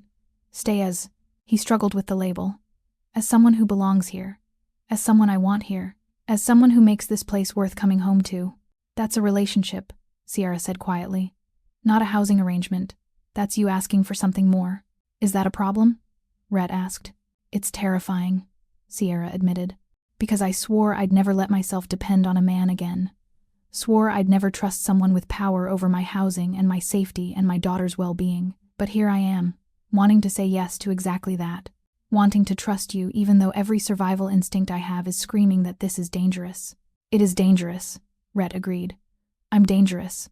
My world is dangerous. But I'm also honest, and I'm offering you something real. Not perfect, I'll mess this up. I'm terrible at relationships. I'm better at control than vulnerability. But real. If you're willing to risk it. Sierra stood, crossed to the window, looked out at the Manhattan skyline. When she turned back, tears were streaming down her face. I need to tell you something. About my past. About why I'm so scared of trusting this. Okay, Rhett said, giving her space. Frankie's father didn't hit me, Sierra began, but he controlled everything else. Money, time, friends. He isolated me systematically until I believed I couldn't survive without him. When I finally left, I had $300 and a bag of clothes. I stayed in my car with Frankie for a week before my sister took us in. And the entire time, I kept thinking he was right, that I couldn't make it alone, that I'd made a terrible mistake leaving. She wiped her eyes, voice shaking. It took me 6 months to realize I was stronger without him than I ever was with him, to realize that dependency he'd created was a cage, not protection. So when you offer me protection, when you say stay, when you give me resources and security, part of me wants to run because it feels like the same pattern. But I'm not him, Rhett said. I know, Sierra replied. Logically, I know. You've given me ways to earn my own money. You've encouraged my independence instead of preventing it. You've been honest about your world instead of hiding it. You're everything he wasn't. But fear isn't logical. Rhett stood, crossed to her, stopped just close enough that she could feel his presence, but not so close she'd feel cornered. Tell me about him. The specific things he did, so I know what to avoid. Sierra looked surprised. What? If I'm going to convince you I'm different, I need to understand what made him controlling, Rhett said. So tell me, what did he do?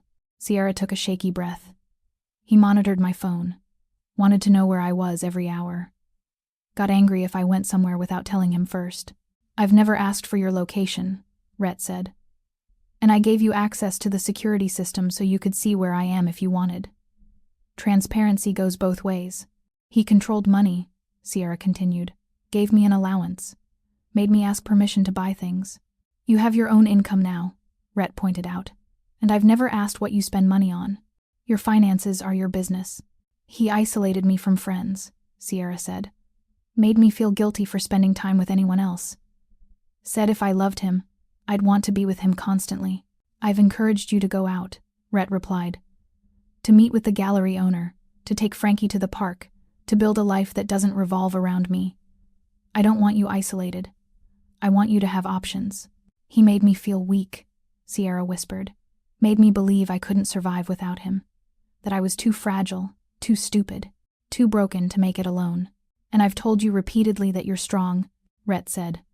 That leaving him was brave. That surviving 6 months while protecting Frankie and building a career was impressive. I don't want you to feel weak.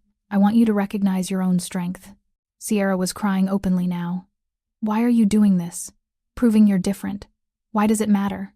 Because I want you to stay, Rhett said simply. And I want you to stay feeling safe, not trapped. Feeling chosen, not cornered. Feeling like this is home, not another cage. So what do you need? Rhett asked. To feel safe instead of trapped? I need you to understand that some days I'll be scared for no rational reason, Sierra said. That some days your protection will feel like control even when it isn't. That I'm going to mess this up because I'm damaged in ways that make trust feel impossible. And I need you to be patient with that instead of treating it like a problem to solve. Rhett stepped closer, careful not to crowd her. I can do that. Can you do something for me? What? Stop apologizing for being scared, Rhett said. Stop treating your fear like a flaw. You survived something that should have broken you. You protected your daughter when you had nothing. You're building a career from scratch. That's not damaged. That's strong. And if trusting me feels impossible, we'll figure it out together. One day at a time. Deal. Sierra looked up at him, seeing something in his expression that made her brave. I want to stay, not because I need to, because I want to, because you make me feel safe instead of trapped, because Frankie is happy, because she stopped, the words catching in her throat. Because? Rhett prompted. Because I'm falling in love with you, Sierra whispered. And that terrifies me more than anything. The admission hung between them, vulnerable and raw. Rhett could have deflected, could have treated it like a complication to manage, could have maintained professional distance. Instead, he pulled Sierra into his arms, holding her with the same intensity he brought to everything else in his life. Good. Because I'm falling in love with you too, and I'm equally terrified. Sierra laughed against his chest, the sound half sob, half relief. We're a mess. We're honest, Rhett corrected. That's better than perfect. They stood in his living room, the space Sierra had transformed from fortress to home, holding each other, choosing trust over fear, choosing vulnerability over safety, choosing together over alone. So we're doing this? Sierra asked. Really doing this? We're doing this, Rhett confirmed. However messy it is, however complicated, we're choosing this. No more temporary arrangements, Sierra said. No more temporary anything, Rhett agreed.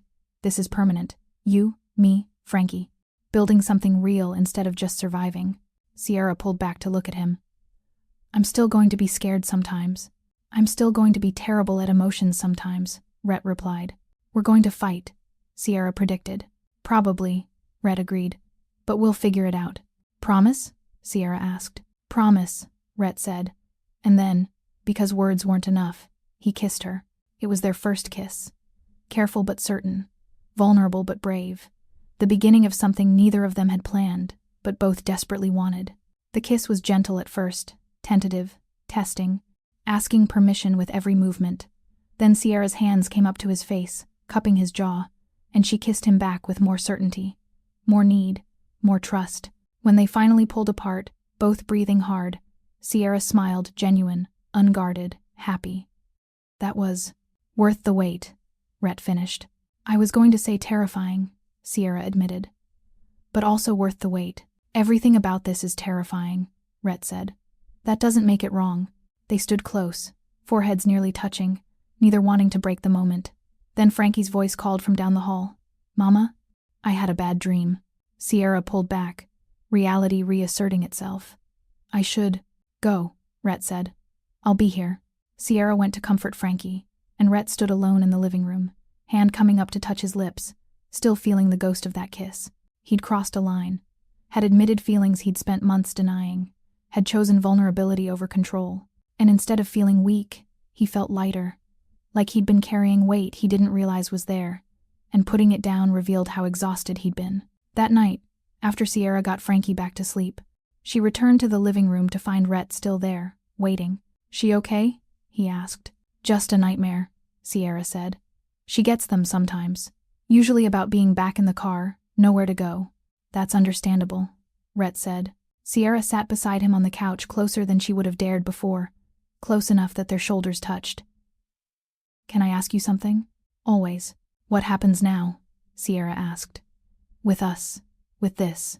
Do we tell Frankie? Do we establish new rules? Do we take it one day at a time, Rhett interrupted. We figure it out as we go. There's no script for this, Sierra. No protocol. Just two people choosing to try.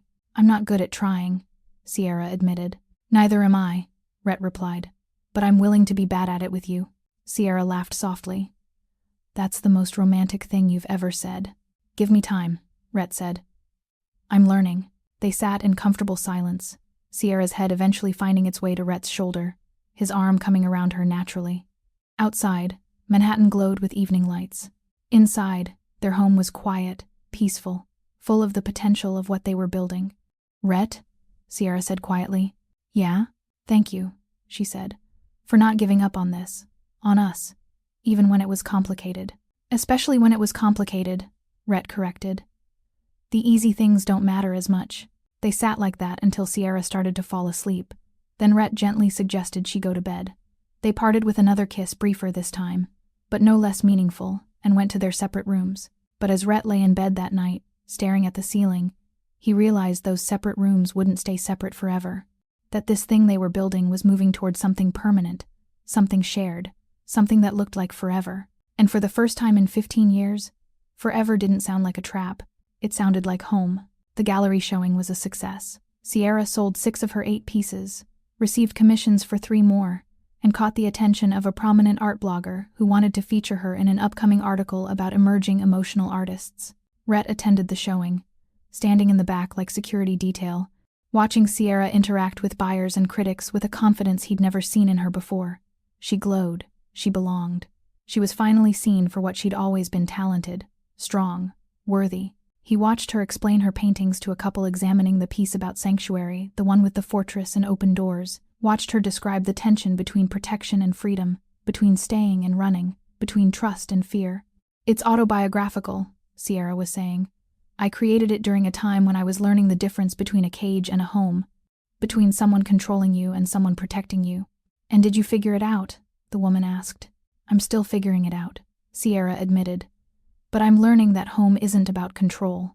It's about choice, about staying because you want to, not because you have to. The woman bought the painting. Rhett watched Sierra's face light up with joy and pride, watched her turn immediately to find him in the crowd, to share that moment with him. Their eyes met across the gallery. Sierra smiled, radiant and free. Rhett nodded acknowledgement, feeling something in his chest expand. You're staring, Marcus observed, appearing beside him. I'm observing, Rhett corrected. You're staring like a man who's completely gone for someone, Marcus replied. It's good to see, boss. You've been alone too long. Rhett didn't argue, because Marcus was right. And watching Sierra succeed, watching her build something independent of him, watching her shine, it didn't make him want her less. It made him want her more. She could leave now, Rhett said quietly.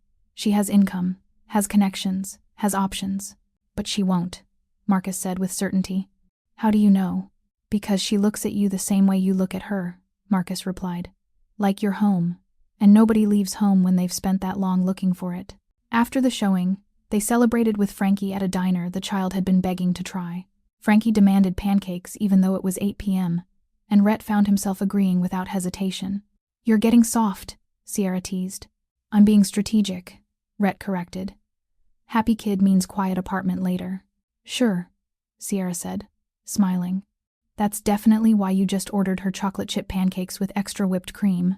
Frankie chattered through dinner, telling them about school, about her friends, about the painting she was working on for Rhett's office. She talked about their home like it had always been their home, like there was never a question of them leaving, like they were a family. And then Emma said her dad works in an office, and I said my Rhett works in an office too, Frankie was saying. And she asked if you were my dad, and I said. She stopped abruptly, looking between Sierra and Rhett with sudden uncertainty. What did you say? Sierra asked gently. I said you were sort of like my dad, Frankie said quietly. Is that okay? I didn't know what else to say. Rhett felt something crack open in his chest. It's okay, he said, voice rough. Sort of like your dad is accurate, but not really, Frankie said. Because you're not my real dad. My real dad is someone I don't know. Your real dad is whoever shows up, Sierra said firmly. Whoever takes care of you. Whoever loves you. Biology is just genetics. Family is choice. Frankie processed this with the seriousness only children could bring to complex topics. Then she looked at Rhett. Do you love me? The question was direct, unflinching, demanding truth. Yes, Rhett said without hesitation. I love you. Very much. Then you can be my real dad if you want, Frankie declared. Mama says family is choice. I choose you. Sierra's eyes filled with tears. Rhett felt his throat tighten. I choose you too, he said. Frankie beamed. Returned to her pancakes like she hadn't just fundamentally restructured their relationship with a single conversation. Sierra reached under the table, found Rhett's hand, squeezed it. They sat in that diner, looking like any other family celebrating a good day. But they were so much more than that. They were a family built not from biology or obligation, but from choice, from need met with protection, from vulnerability met with care. from fear met with trust. And watching her, Rhett realized that's what they'd become. Not through planning, not through transaction, but through choice. They'd chosen each other. They'd chosen to build something messy and real and permanent. Later that night, after Frankie was asleep, Sierra and Rhett sat in their living room, processing what had happened. "She called you her real dad," Sierra said quietly. "I heard," Rhett replied. Are you okay with that?" Sierra asked. "I know we haven't discussed what this means for Frankie. What role you want to play. I want to adopt her," Rhett interrupted. Sierra's breath caught. "What?" "After we figure out us," Rhett clarified. "After we're sure this is permanent. I want to adopt Frankie officially. Make her legally mine. Give her my name if she wants it. Make sure she's protected not just practically but legally." "Rhett, that's huge," Sierra said. "I know," Rhett replied. "But she's already mine in every way that matters.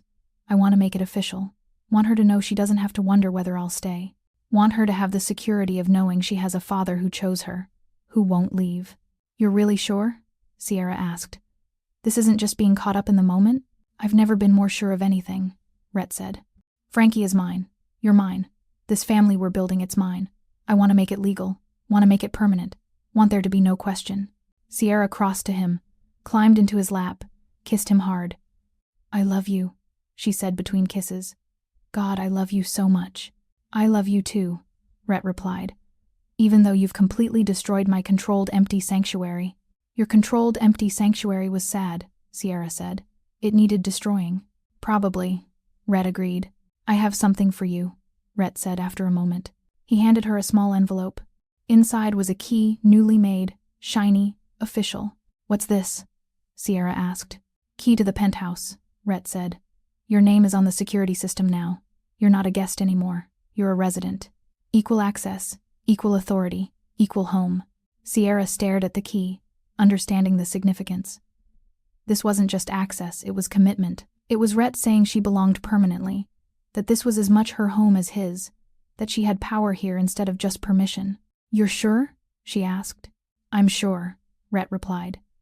"I was sure 3 months ago. I'm just finally admitting it." "I love you," Sierra said simply.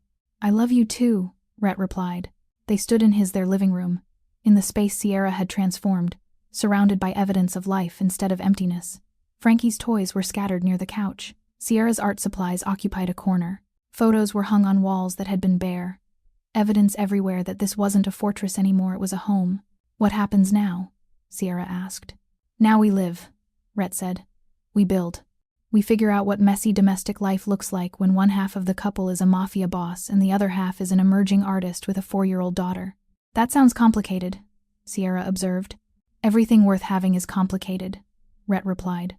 He pulled her close, kissing her with the intensity that had been building for months. Sierra kissed him back, no longer scared, no longer holding back, fully committed to this messy, complicated, beautiful thing they'd built together. When they pulled apart, Sierra smiled. "Frankie's going to want answers tomorrow. About why you kissed me. About what we are. About whether you're her dad now." "What should I tell her?" Rhett asked. "The truth," Sierra said. "That you love us. That we're family now. That this is permanent." "Is that what we are?" Rhett asked. "Family?" "That's what we've always been," Sierra replied. "We just took a while to admit it." Rhett pulled her toward his bedroom, their bedroom now, the space they'd share, the next step in building this permanent thing. "Are you sure?" Sierra asked at the threshold. It's a big step." "I'm sure," Rhett said. "Are you?" Sierra looked at him, really looked at him, saw the man who'd found her, wrapped in a towel at 2 a.m., and chosen protection over punishment.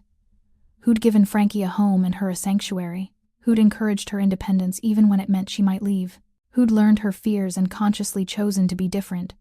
Who'd kept every drawing Frankie had ever made. "I'm sure," Sierra said. They crossed the threshold together, closing the door on the past and opening it to the future. 6 months after that night, Rhett stood in the spare room, now fully transformed into a combination bedroom and art studio for Sierra, watching her work on a new series of paintings. These weren't dark and fearful like the early ones. These were bright, hopeful, full of color and life and joy. "They're different," Rhett observed. "I'm different," Sierra replied. "I'm not running anymore, not scared anymore, not hiding anymore. These paintings reflect that." The room was half-finished, perpetually in progress. Sierra kept changing her mind about colors, about compositions, about which wall should hold which pieces. The room was a work in progress, just like their relationship, just like their life. It had been 6 months of learning each other, 6 months of Sierra slowly relaxing into trust, of Rhett slowly opening up to vulnerability, 6 months of Frankie calling him dad, without the qualifier, sort of family dinners and homework help, and bedtime stories. 6 months of building something neither of them had known they needed until they had it. There had been fights, of course. The first one happened 2 months in, when Rhett made a security decision about Frankie's school without consulting Sierra first.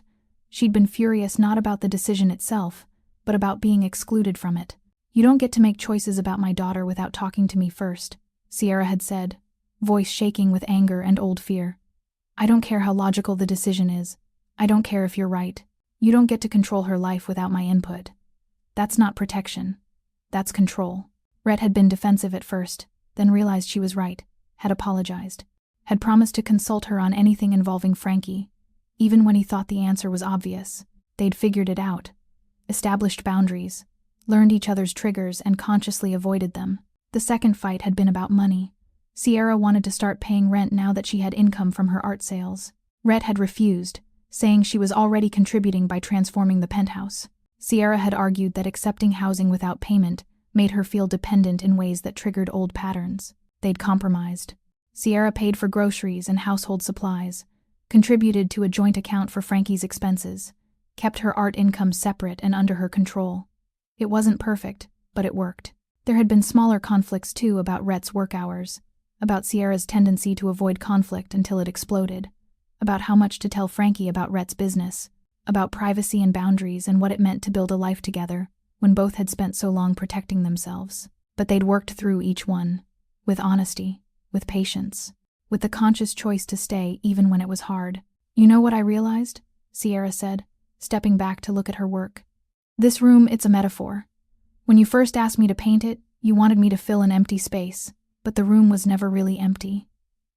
It was waiting for the right thing to fill it, waiting for us." "That's very philosophical for 4 p.m. on a Tuesday," Rhett observed. "That's very unromantic for a man who declared his love 6 months ago," Sierra countered. "I'm working on the romantic thing," Rhett said. "Give me time." "You have all the time you need," Sierra replied. She crossed to him, wrapped her arms around his waist. "We're not going anywhere." "Good," Rhett said. "Because I have something to ask you." He pulled a small box from his pocket. Sierra's eyes went wide. "Rhett, let me say this," Rhett interrupted. "Before I lose my nerve, I'm not good at this. At emotions, at relationships, at being vulnerable. I'm better at control than love, better at strategy than sentiment. But you make me want to be better. You make this cold, empty fortress feel like home. You make me believe that protection doesn't have to mean possession, that vulnerability doesn't have to mean weakness, that loving someone completely doesn't have to mean losing myself." He opened the box. Inside was a ring, simple, elegant, perfect for Sierra's artistic sensibility. A single diamond set in platinum, understated but beautiful. "Marry me," Rhett said.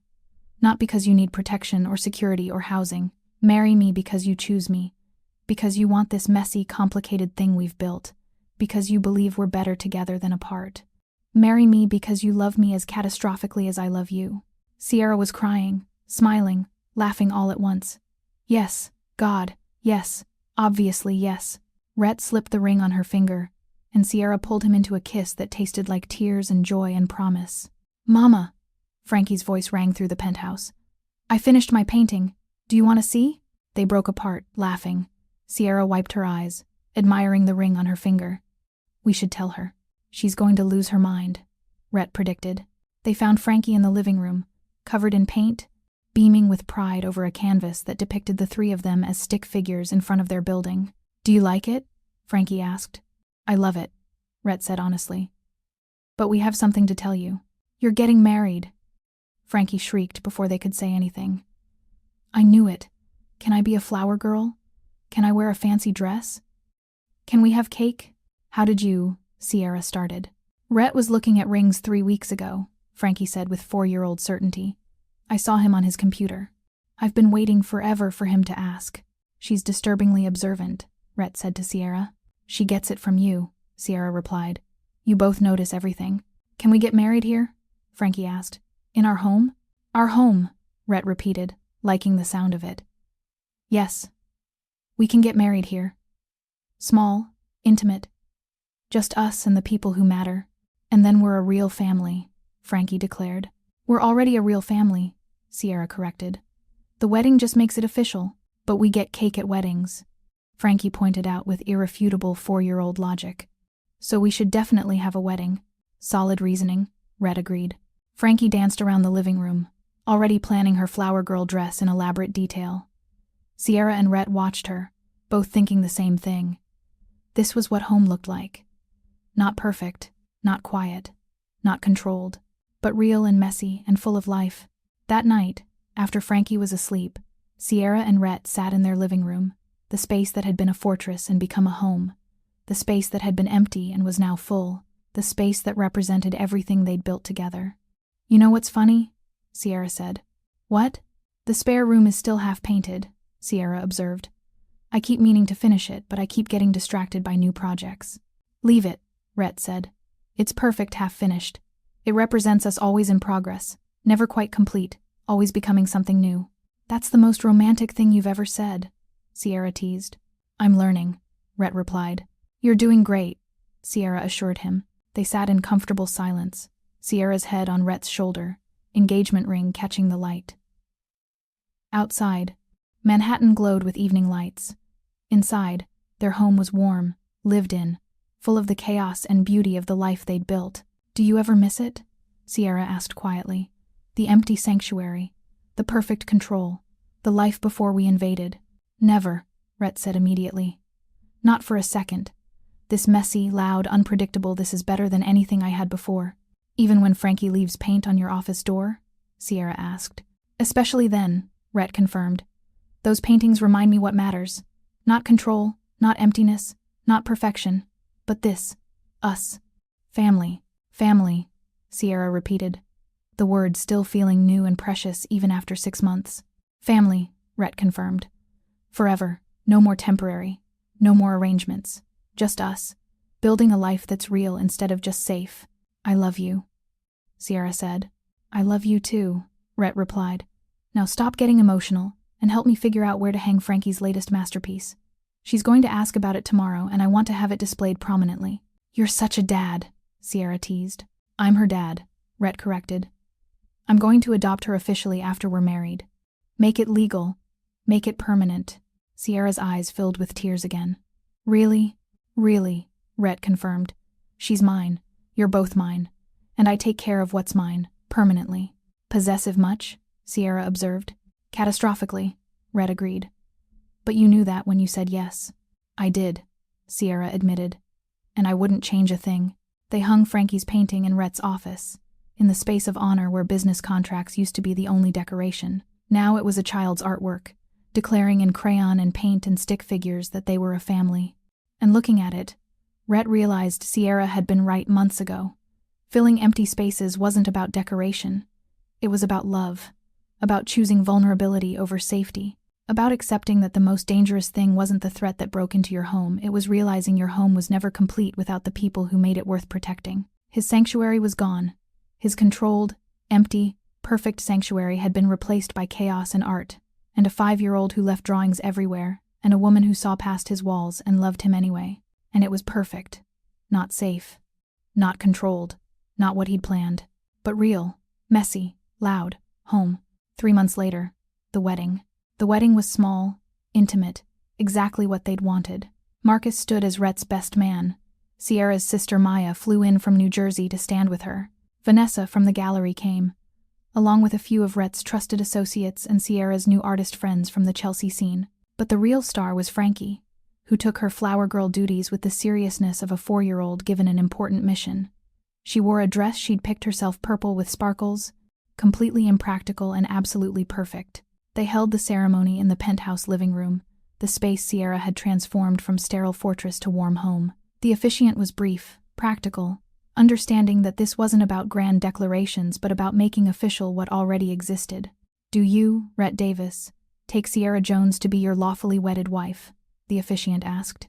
I do, Rhett said, voice steady. And do you, Sierra Jones, take Rhett Davis to be your lawfully wedded husband? I do, Sierra replied.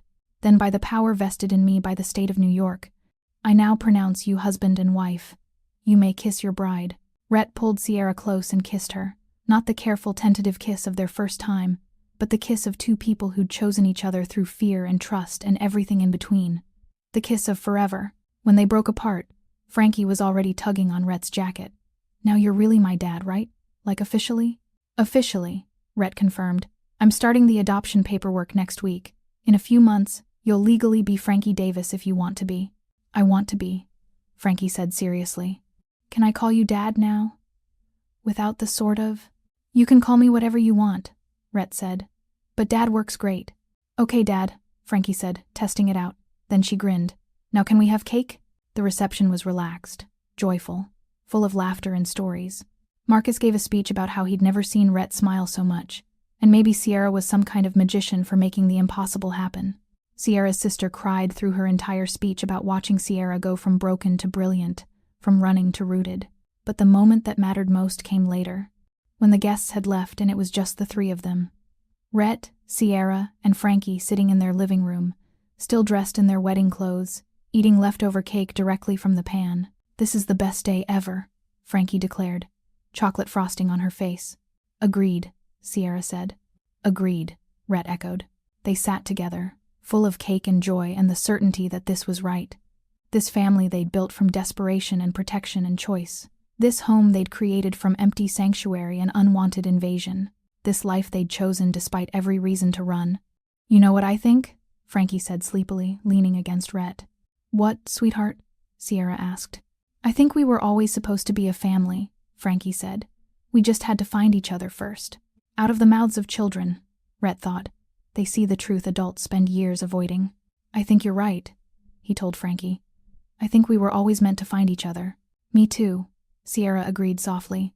Later, after Frankie had fallen asleep on the couch and they'd carried her to bed, Rhett and Sierra stood in their bedroom, truly theirs now, shared and permanent. So, Mrs. Davis, Rhett said. How does it feel to be married to a mafia boss? Terrifying, Sierra admitted. Also wonderful. Also exactly right. Good answer, Rhett replied. They changed out of their wedding clothes, the domesticity of it striking both of them. 6 months ago, Sierra had been wrapped in Rhett's towel, terrified and desperate. Now she was his wife, comfortable and safe. What are you thinking? Sierra asked, catching his expression. That I almost threw you out that first night, Rhett admitted. That my instinct was elimination, not protection. That I came this close to making the worst decision of my life. But you didn't, Sierra pointed out. You chose differently. I chose to give you 5 minutes to explain, Rhett said. That's all. 5 minutes before I made a decision. And in those 5 minutes, you told me about Frankie sleeping down the hall, and suddenly elimination wasn't an option. So Frankie saved us, Sierra said. Frankie saved me, Rhett corrected. She gave me a reason to pause long enough to see what was actually in front of me. A woman who needed sanctuary, and a child who needed safety. And instead of being a threat, you were an opportunity, Sierra finished. A gift, Rhett corrected.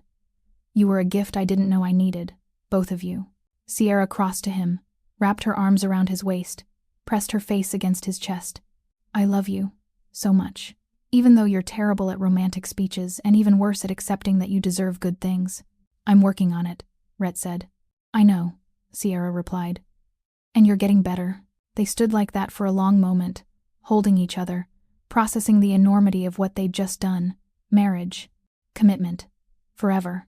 Are you scared? Sierra asked. Terrified, Rhett admitted. Are you? Absolutely, Sierra said. But I'm staying anyway. Good, Rhett replied. Because I'm staying too. They climbed into bed together, their bed, in their home, with their daughter sleeping down the hall. The domesticity of it should have felt mundane, but instead it felt miraculous. Tell me something, Sierra said in the darkness. Something I don't know yet. Rhett was quiet for a moment, thinking. Then, I started keeping Frankie's drawings in a safe. What? The ones she leaves on my door, Rhett explained. I told you I kept them in a drawer, but actually I moved them to my secure safe, with my important documents, my backup plans, my contingencies. Because if something ever happened, and I had to leave quickly, I wanted to make sure I could take them with me. Sierra's breath caught. Rhett, they matter, Rhett said simply. She matters. You both matter more than anything else in my life. So I keep those drawings in the safest place I have. Because even my emergency protocols include making sure I don't lose the things that make this life worth living. Sierra was crying. She realized. Happy tears, but tears nonetheless. That's the most romantic thing you've ever said. And also the most you thing you've ever said. Security protocols for finger paintings. They're not just finger paintings, Rhett replied. They're proof that someone loves me, that someone chose me, that I matter to someone in ways that have nothing to do with fear or power or control. Those drawings are evidence that I'm more than what I do, that I'm dad, that I'm family. You are, Sierra said. You're dad, your family, your home. So are you, Rhett replied. Both of you. You're my home. They fell asleep like that, tangled together, secure in what they'd built. And in the morning, they woke to Frankie jumping on their bed, demanding pancakes, completely unaware that she'd just spent her first night in a home where both her parents were present, permanent, and hers. Life settled into a new rhythm after the wedding. Sierra's art career continued to grow. She had a second gallery show scheduled, had been approached about teaching classes, had even sold a piece to a museum. Rhett's business continued as always, but now he came home to family instead of emptiness. Frankie started kindergarten at the school Rhett had arranged, made friends easily, brought home report cards that declared she was excelling and a joy to teach. She called Rhett Dad without hesitation now, introduced him to her friends' parents that way, drew family portraits that always included the three of them. The adoption paperwork went through faster than expected. Rhett's attorney was efficient, and Frankie's biological father had disappeared years ago, making the legal process straightforward. 4 months after the wedding, Rhett officially became Frankie's legal father. They celebrated quietly, just the three of them, with cake and champagne, apple juice for Frankie, and the understanding that this was what mattered. Not the paperwork, but what it represented. Permanence, commitment, family by choice, now recognized by law. I have something for you, Rhett said to Frankie after they'd finished celebrating. He handed her a small box. Inside was a necklace delicate chain, with a small pendant engraved with Frankie Davis. It's your new name, Rhett explained. If you want it. You don't have to change your name just because the adoption is final. You can stay Frankie Jones if that feels more like you. But if you want to be Frankie Davis, that's your choice. Your name, your decision. Frankie held the necklace, studying it seriously. Will it hurt Mama's feelings if I change my name? No, sweetheart, Sierra said immediately.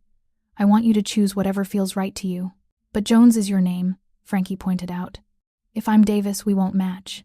Actually, Rhett interjected, your mom is Sierra Davis now. We all match. Frankie's face lit up. Really? We're all Davis? All Davis, Sierra confirmed. If that's what you want. I want that, Frankie said firmly. I want us all to match. I want to be Frankie Davis. She put on the necklace immediately, admired it in the mirror, then hugged both of them with the unself-conscious enthusiasm only children possessed. Now we're really a family, she declared. Official family, with matching names and everything. Official family, Rhett agreed, something in his chest tight with emotion he'd never expected to feel. That night, after Frankie was asleep, Sierra found Rhett in his office, staring at the adoption papers. You okay? She asked. I have a daughter, Rhett said, voice slightly awed. Legally, officially, permanently, I have a daughter. You've had a daughter for months, Sierra pointed out. But now it's real, Rhett said. Now if something happens to you, she's still mine. Now if we ever had to separate for any reason, I'd still have rights to protect her.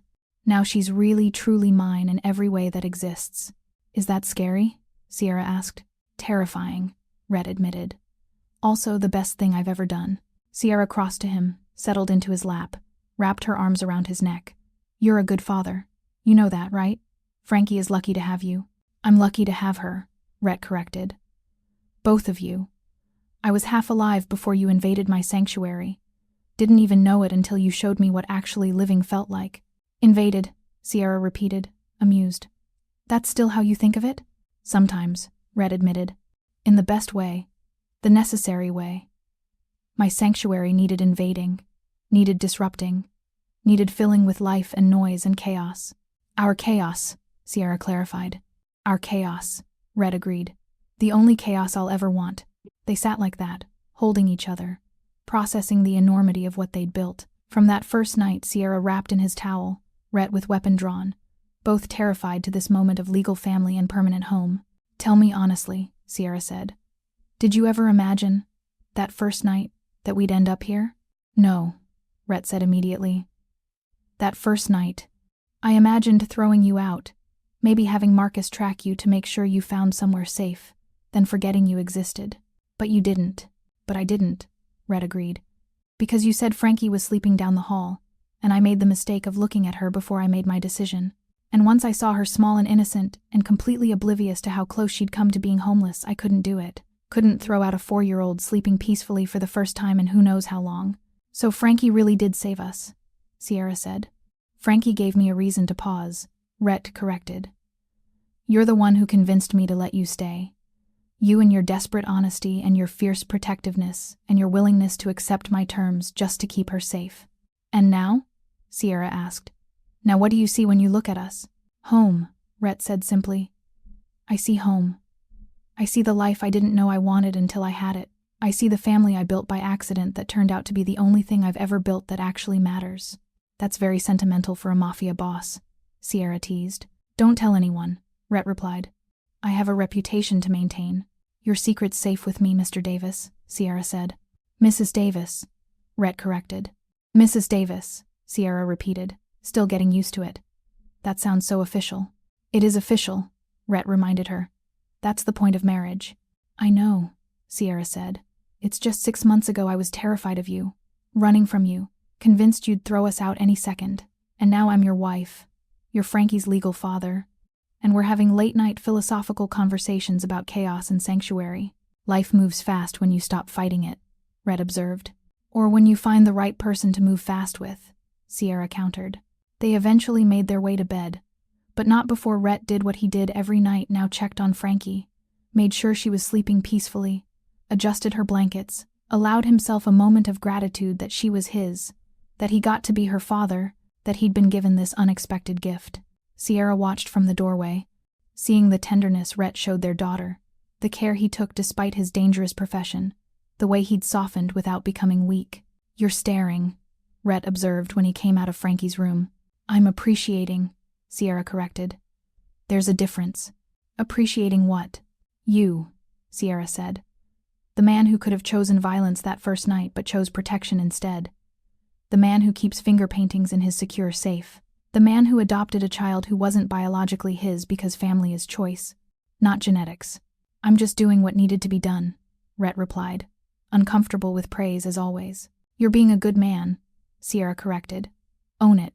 Rhett pulled her close, kissed her forehead. I'm trying. You and Frankie make me want to be better than I am. You're already better than you think, Sierra said. You just finally have people around to see it. They went to bed, tangled together, the domesticity of it no longer strange but essential. This was their life now. Marriage, parenthood, home. And in the morning, they woke to Frankie demanding pancakes, already wearing her new necklace, proudly announcing to anyone who would listen that her name was Frankie Davis and she had the best dad in the whole world. Rhett made the pancakes he'd learned, over the months, to cook the things Frankie loved. Sierra handled coffee. Frankie set the table with the seriousness of a child given an important responsibility. They ate breakfast together, the three of them, looking exactly like what they were.